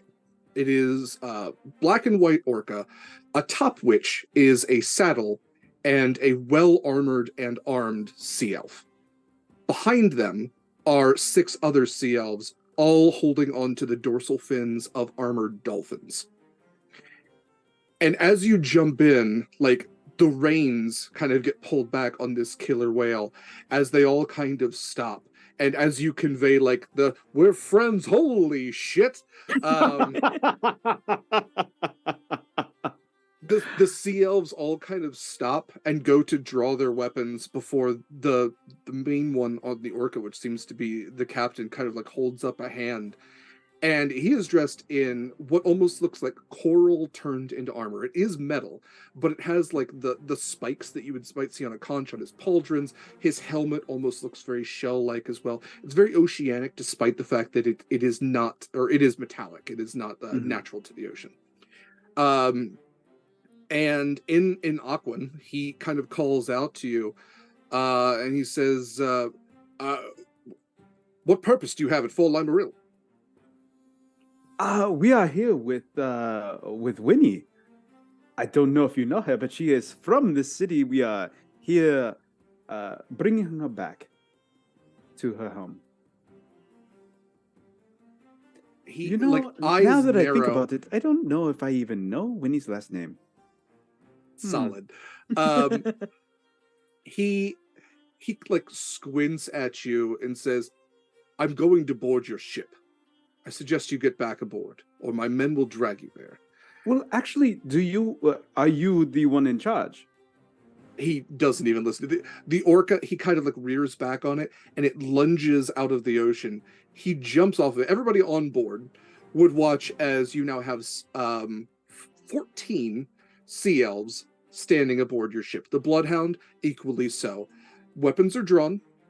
They're not pointed at anybody, but we have short swords, spears, and armored sea elves. And Proximus, are you going back? Okay. Yes, I will go back to yes. And I'll be like hovering about 20 feet above the ship. Wynni, I think we met new friends. Yay, new friends! Hi!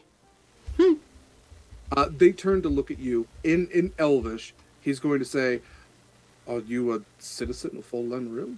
Sure am. What are you doing amongst these brigands?" Use you. Brigands? They're not brigands, they're my friends. Have you been kidnapped? No! Are they planning an assault? She has not been No. kidnapped. I speak Elvish, by the way. Okay, She has great. not been kidnapped. Come on. Keisha, it's okay, I can speak for myself. What? I haven't been kidnapped. Do I look kidnapped? They kind of look around at, like, a pirate ship and go, "Yes. Oh, Are you being held for ransom? no. What is your surname?"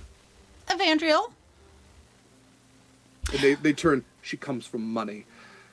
It's okay. You can let us know if you need assistance. You don't have. We can save you." No. Connery! Connery kind of is looking down. Is like, I don't know. Why are there? Look, okay, look. We are here as a group, me included, of my own free will, to ask for help. Also, I would like to come home and see my family and my beloved city. Unaccosted, please.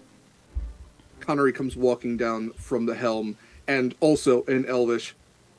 "Listen, friend. I don't mean any harm. I understand this happens to be a certain uncouth-looking ship.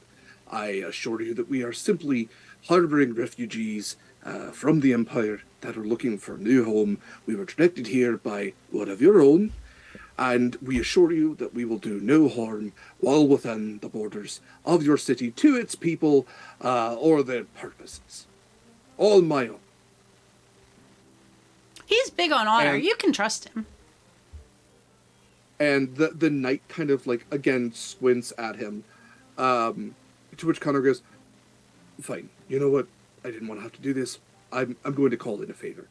And he pulls out an Elvish moonstone coin that has an Elvish emblem on it. And he goes, "Cashing in a favor. All these people need help, and I really don't want my ship attacked by orcas again. Again? Please, What do you mean again? story for later." Wynni is going to draw herself up to her full height of. I'm pretty sure she's 5 shrinking. foot. 5 foot with her hair. How dare you? What kind of hospitality is this for Fal Laimaril? I know that we are under dark times, but to make this man call in a favor? I don't even know what that is, but it could be dirt, and it still wouldn't matter. You shouldn't ask him for anything. What are you? Who are you? What is your name and rank and all of your names? All of them. One of the other soldiers kind of steps forward after a second. He goes, "I'm sorry, did you say your name was Wynni Evandriel? I did. Is that short for Winora?" Yes. He turns to his captain and says, "Captain, she's dating my sister. If you could..."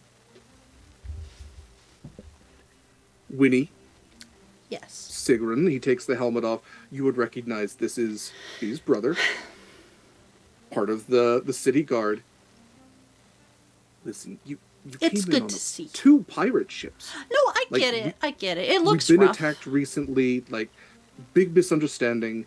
Yeah. Sir, please hold on to your coin.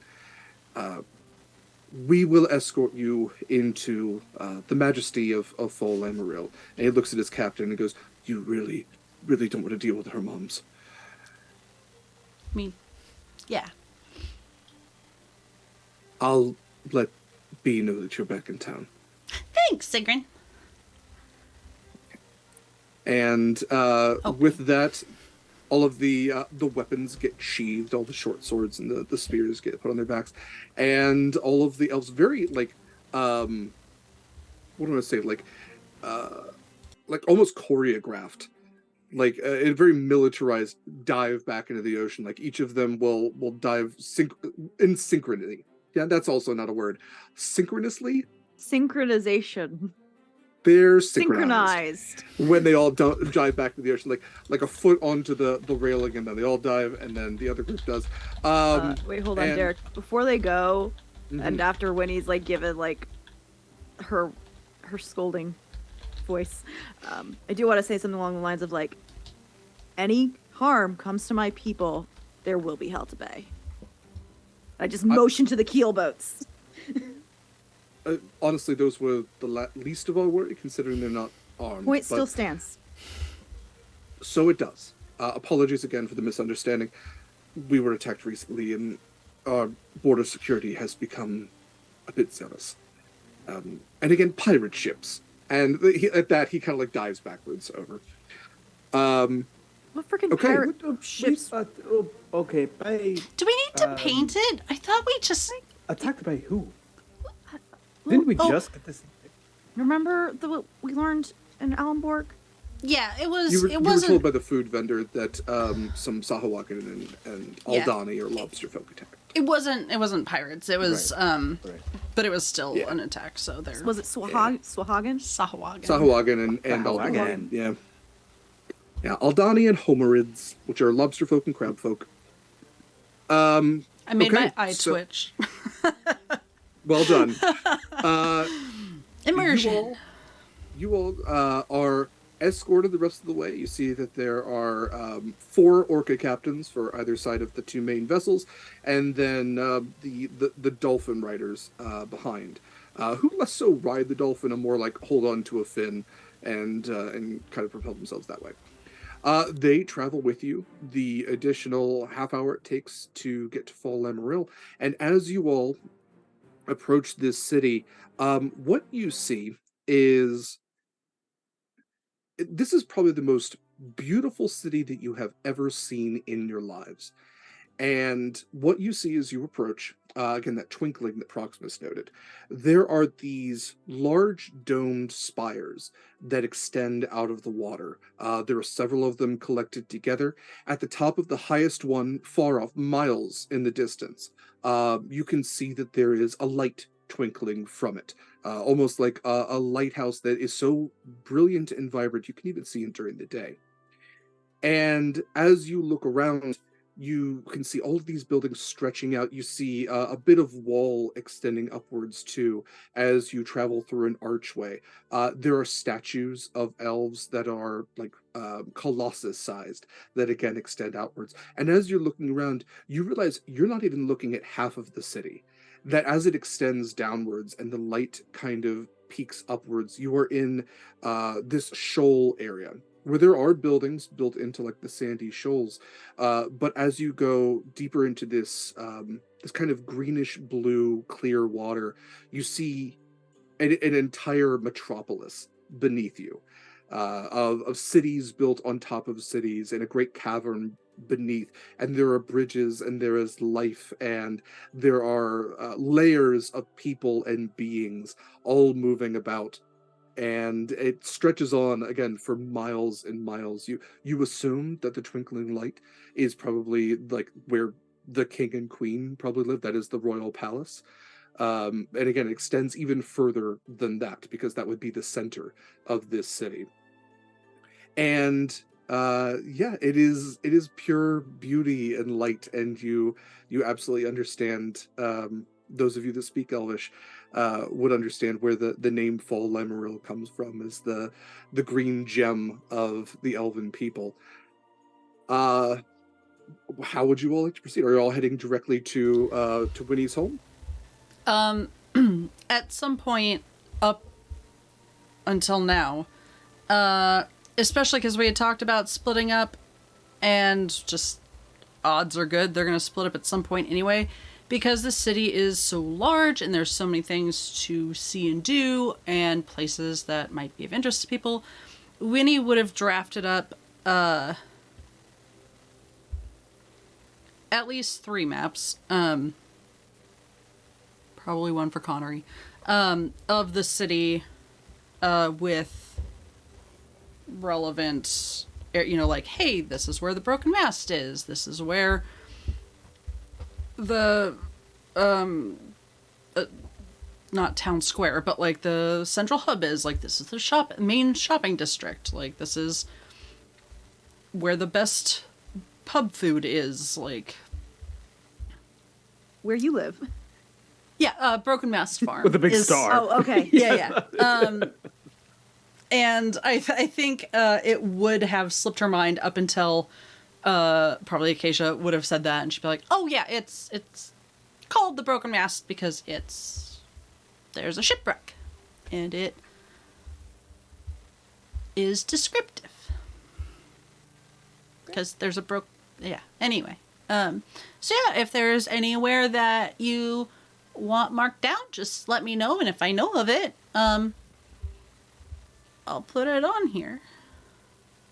And I think it'd be like some sort of oilskin sort of, so it doesn't just like run off in the water when people go.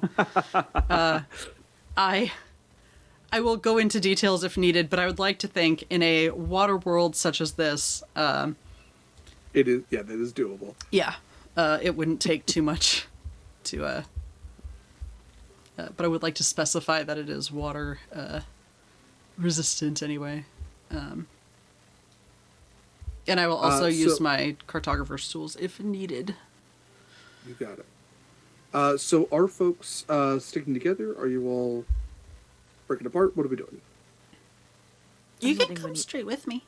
It's I'm fine. letting Wynni lead the way because she did make a good point earlier saying, hey, she told her moms that there's refugees coming, so hopefully they handled a lot of stuff, so. Absolutely. Great. Well, then, I will say as you kind of pass through this out of the water archway, the ships all pass through, and it is massive. I mean, you are coming into port. The CL Sigrun comes back aboard and says, listen, if you're all heading to Broken Mast Farms, you can absolutely dock your ships there. As I understand it, your moms should be able to accommodate for all these people until you all need to go wherever you need to go. All of them? This is a massive kingdom, miss. We have accommodations, I'm sure, that could be arranged, especially for, again, people of renown and influence and, money, to be honest, like Wynni's mums. So... Sorry, just the way it was worded, it sounded like Wynni was just going to take everyone and put him up in her home. More than likely a tavern. I have... It's like 60 people? 100... How many? Yes, I believe so. Yeah. How many are we at? Because we did lose some. Yeah, I was like... Yeah, I think you have 3 ships left, and... Ooh. No, 4. Let's say 60. We had 4 ships, and we lost people at BI. That's right, because you lost 1 boat, and then you took the people, you kind of like lessened up what was on the Bloodhound in essence. So let's say 80 in total. If I need to go back and change that, I can. But they should be able to manage that between the taverns. And so you all make it towards Broken Mast Farms, noted by, again, a shipwreck, which is peeking out of the water on the sand shoals. And there is a structure to Broken Mast Farms that does extend above the water. And a lot of places in Fal Laimaril kind of have this like stone platform above the water. So there is a level of surface commerce, even though most of the city is beneath the water. They still do accommodate to ships that pass through. And you are absolutely not the only ships to come in here. There are absolutely ships that are docked further into the city. You kind of get the idea that since most of the traffic is beneath the waves, like ships coming in and out of this city port are relatively welcome and easy to come through. Just, don't drop your anchor on somebody's house. So you all make it to Broken Mast Farm, and just as anchor is setting down, there is a sea lion that plops up onto the deck and comes like scooting up, and all of you would watch as this sea lion turns into this rather attractive sea elf woman. Let me pull up the description of Beatola. That sea lion boarded really easily. Yeah, it leapt up there real good. Beatola, be her friends, is a sea elf druid, says at Fal Laimaril. She has light blue skin and lavender hair that she wears in intricate braids behind her with a side shave, because of course she does.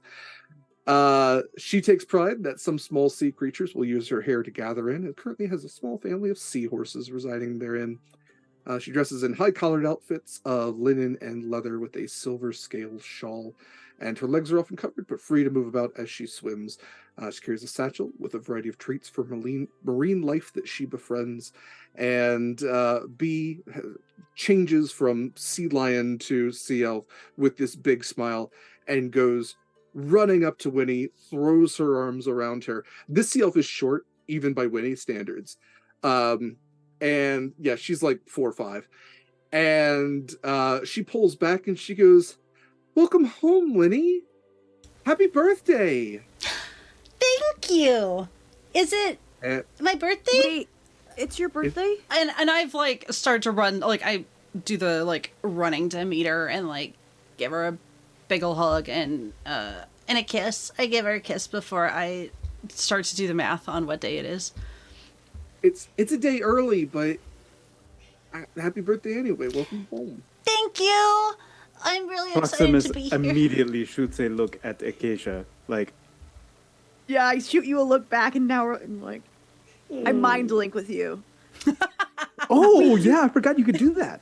I mind Me, link the with you. DM, Haven't had a need me, for the a DM reason. did warn all of you, so I'm not. It's been a month, I'm Derek. not culpable here. Yeah. I shoot you. We link up. We do need to find her something now. We have to. We have to. Maybe we should split up. Yes. We could go into town. We could find a nice little shop. She wrote down a lot of them. B kind of like looks around, you know, she kind of pulls back a little bit from Wynni, and she looks around, she goes, "Wynni, you made so many new friends. Hi, all of Winnie's friends." Hello. My friends! Hi! This is B. This is Acacia, and this is Proximus, and this is Scarlett, and this is Connery, and just like whoever's on deck, like just down the line. Hi. B like basically goes up and she goes up to everyone, she goes, "Do you like hugs?" So she'll start with Acacia. "Do you like hugs?" Sure. "Cool." And she'll give you a hug. And as she pulls back, she notices your staff, and she goes, "Oh my goodness!" And she says something in Druidic. She's like, "Are you a druid too?" I don't know.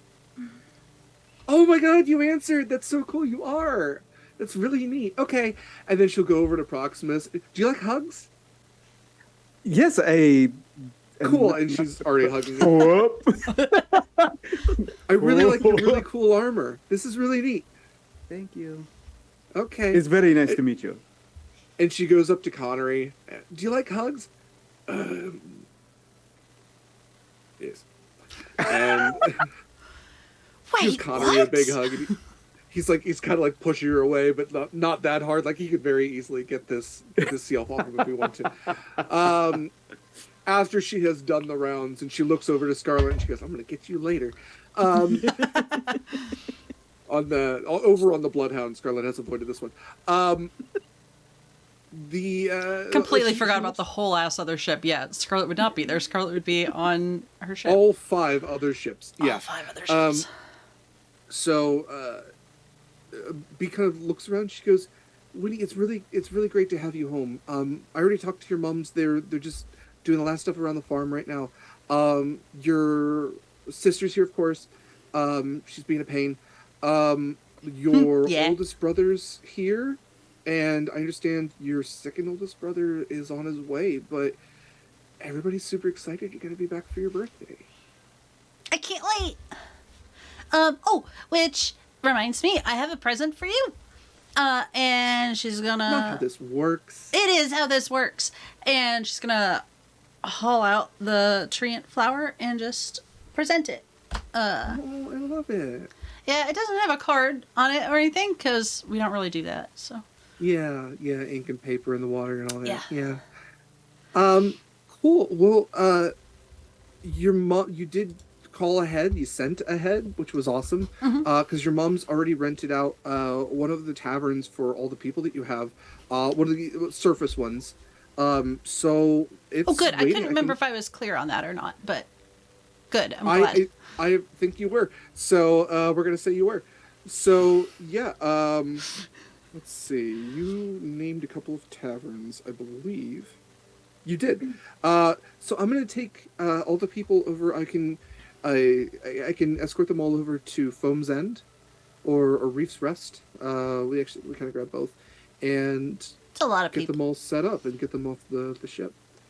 You can talk to my dads. They've been in charge of the whole getting everyone organized. And I point over to I can talk Darius. to dads. I point over I can to talk to Connery fish and dads.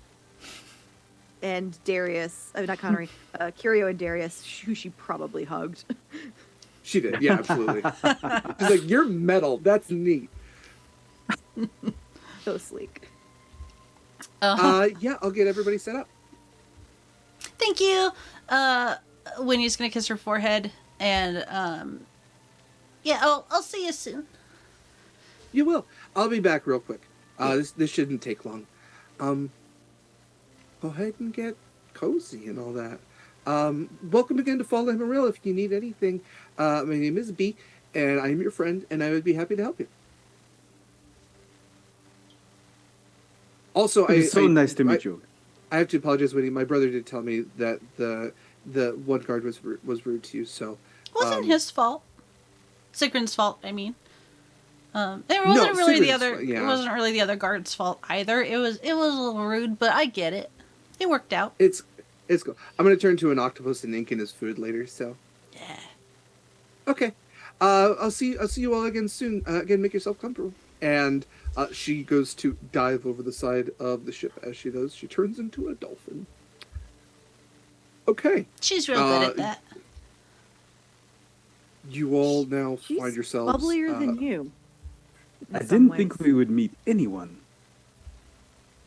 that made you look like us. to She's you. really Does that sweet. make sense?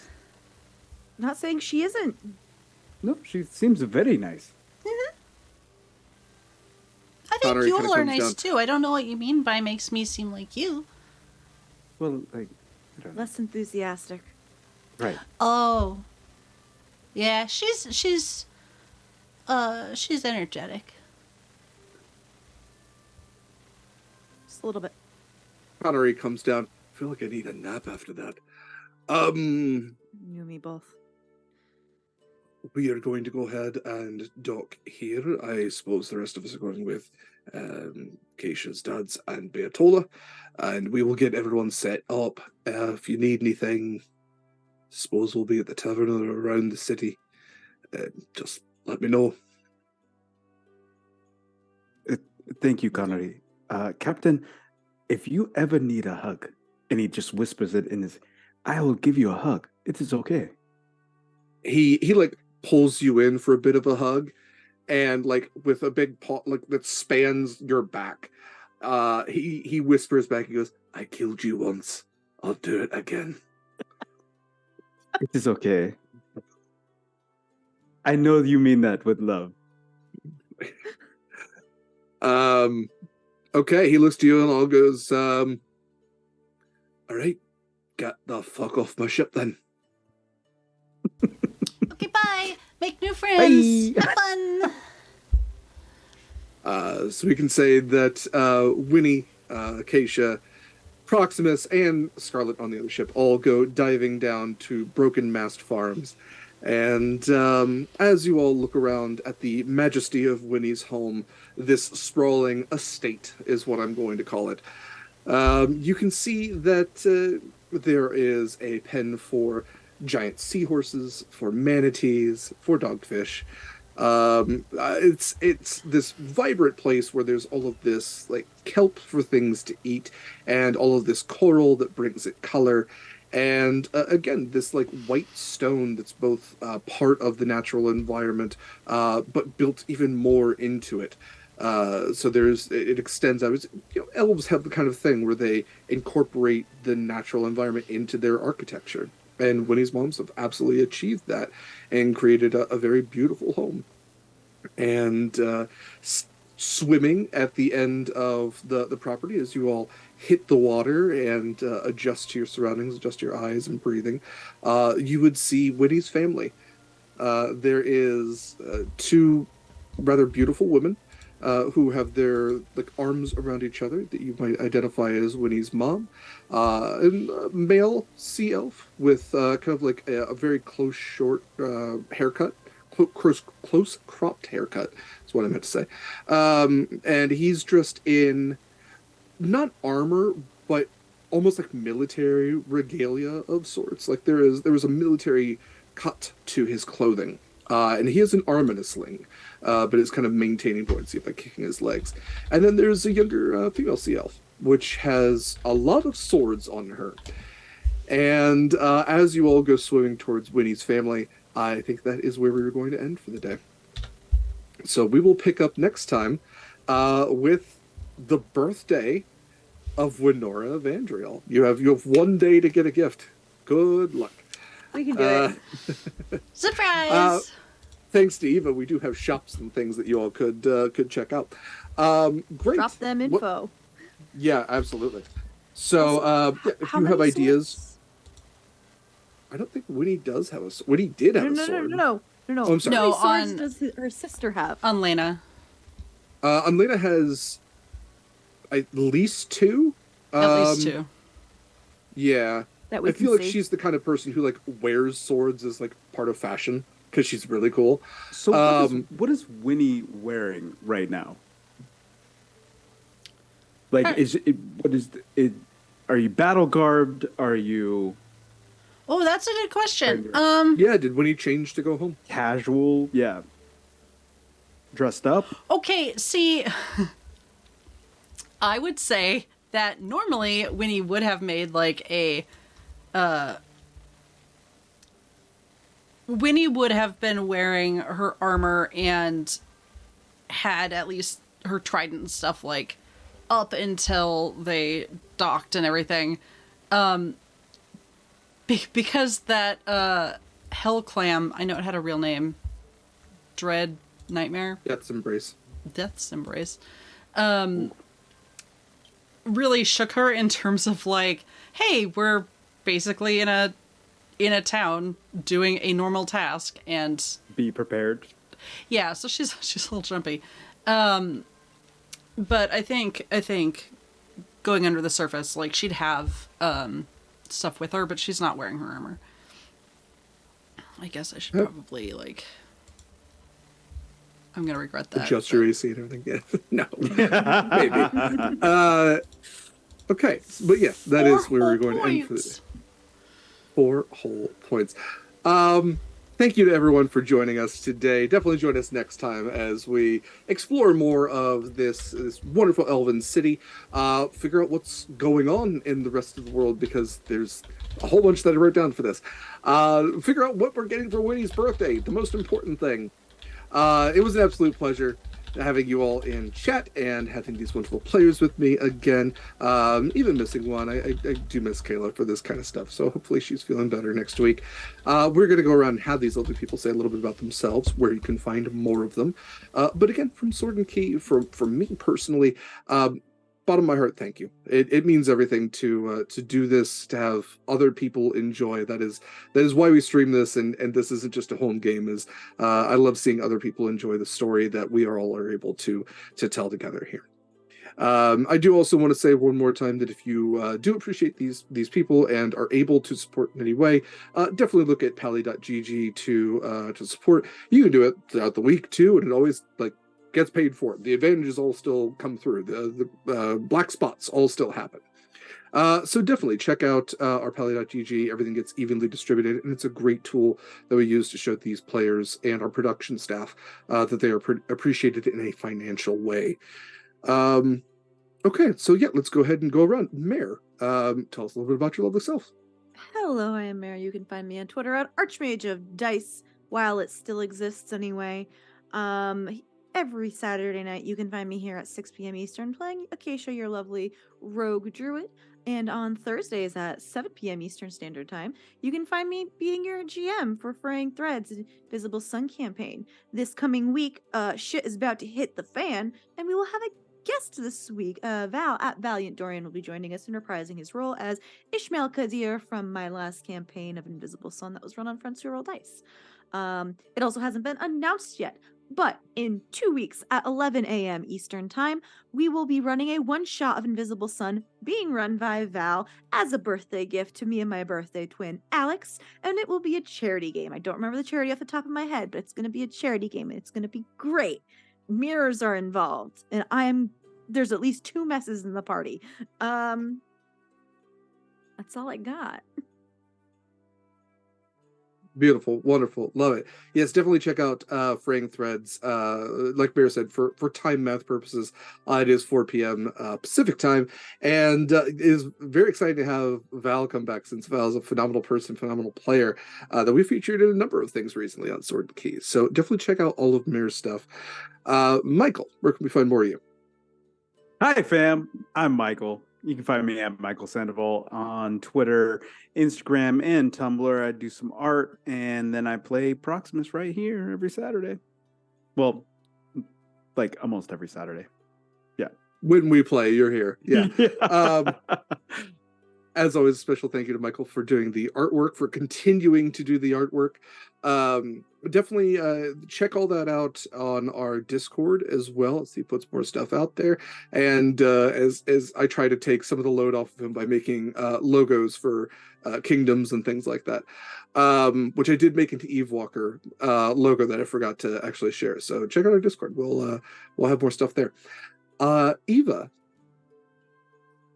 Hello, it's me, Eva. You can find me at the Eva Serrate on Twitter. I will try and be on other places, but it's just exhausting. I can't. I will, let's see. We've kind of gone over the schedule so far. I will be producing and actually a player in our upcoming Brindlewood Bay short campaign, which is very exciting. I get to be a little old mystery lady, mystery reader lady person. And it's too bad that my voice will probably be better by then. We have things coming down the pipeline for Sword and Key game-wise. Nothing set in stone, but new stuff on the horizon, which is very exciting. So look out for that. I think that's it. My head's fuzzy. Can't think of anything else. I zoned out. Did you mention Ryutama?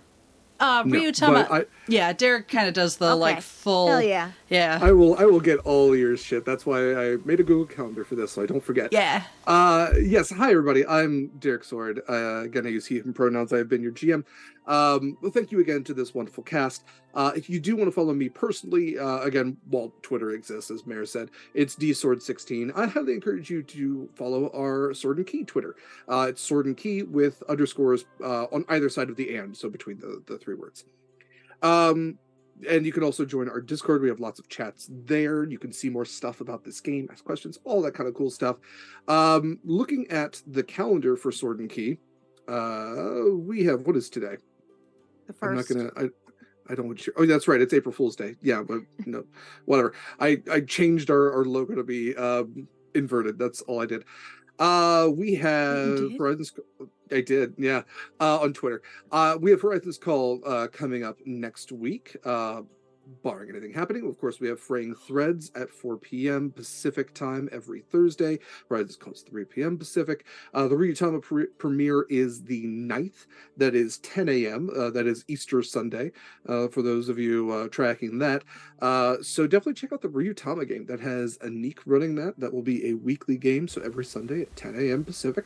And then, yes, the 16th of April has the Brittlewood Bay premiere, which Eva will be in. And that is 3 p.m. every other Sunday, starting on the 16th. So the premiere will be the 16th. Next game will be the 30th. I believe that is all we have on the calendar for now. We do still have Sword and Tea going on, so if you are somebody who makes games, wants to chat about games, any of that kind of stuff, we're more than happy to schedule a time, sit down, and chat with you about the thing that you've created for our Sword and Tea games. Also want to mention, I think this is the first official time I'm going to say that, Monster Crush has come back. So Monster Crush is a podcast that I record with my friend Heavenly. We have been on hiatus for 1 year and 9 months, and we recorded our first comeback episode yesterday. We have changed the format a little bit, but it still is a show for and by monster fuckers. So if you are somebody who enjoys monsters a lot, or even a little bit, definitely check that out. We talk about Bigfoot in this upcoming one, which will also be released April 9th is the plan. So you can also follow Monster Crush on Twitter at Monster Crushing. We're Monster Crushers on Instagram. So check us out on either of those places if you also enjoy monsters. And I will say we had to break the episode into 2 parts. It is very not safe for work. So please enjoy. With all that said, I don't think we have anything else. So thanks again for sticking around. Definitely check out Sword and Key stuff. Monster Crush is a Sword and Key production now. It is part of the Sword and Key network. So I'm very excited about that. And we are going to be rating Matihi. Thanks for posting that in chat. So till next time. Fair winds and following sails, brave mariners. Take care of yourselves.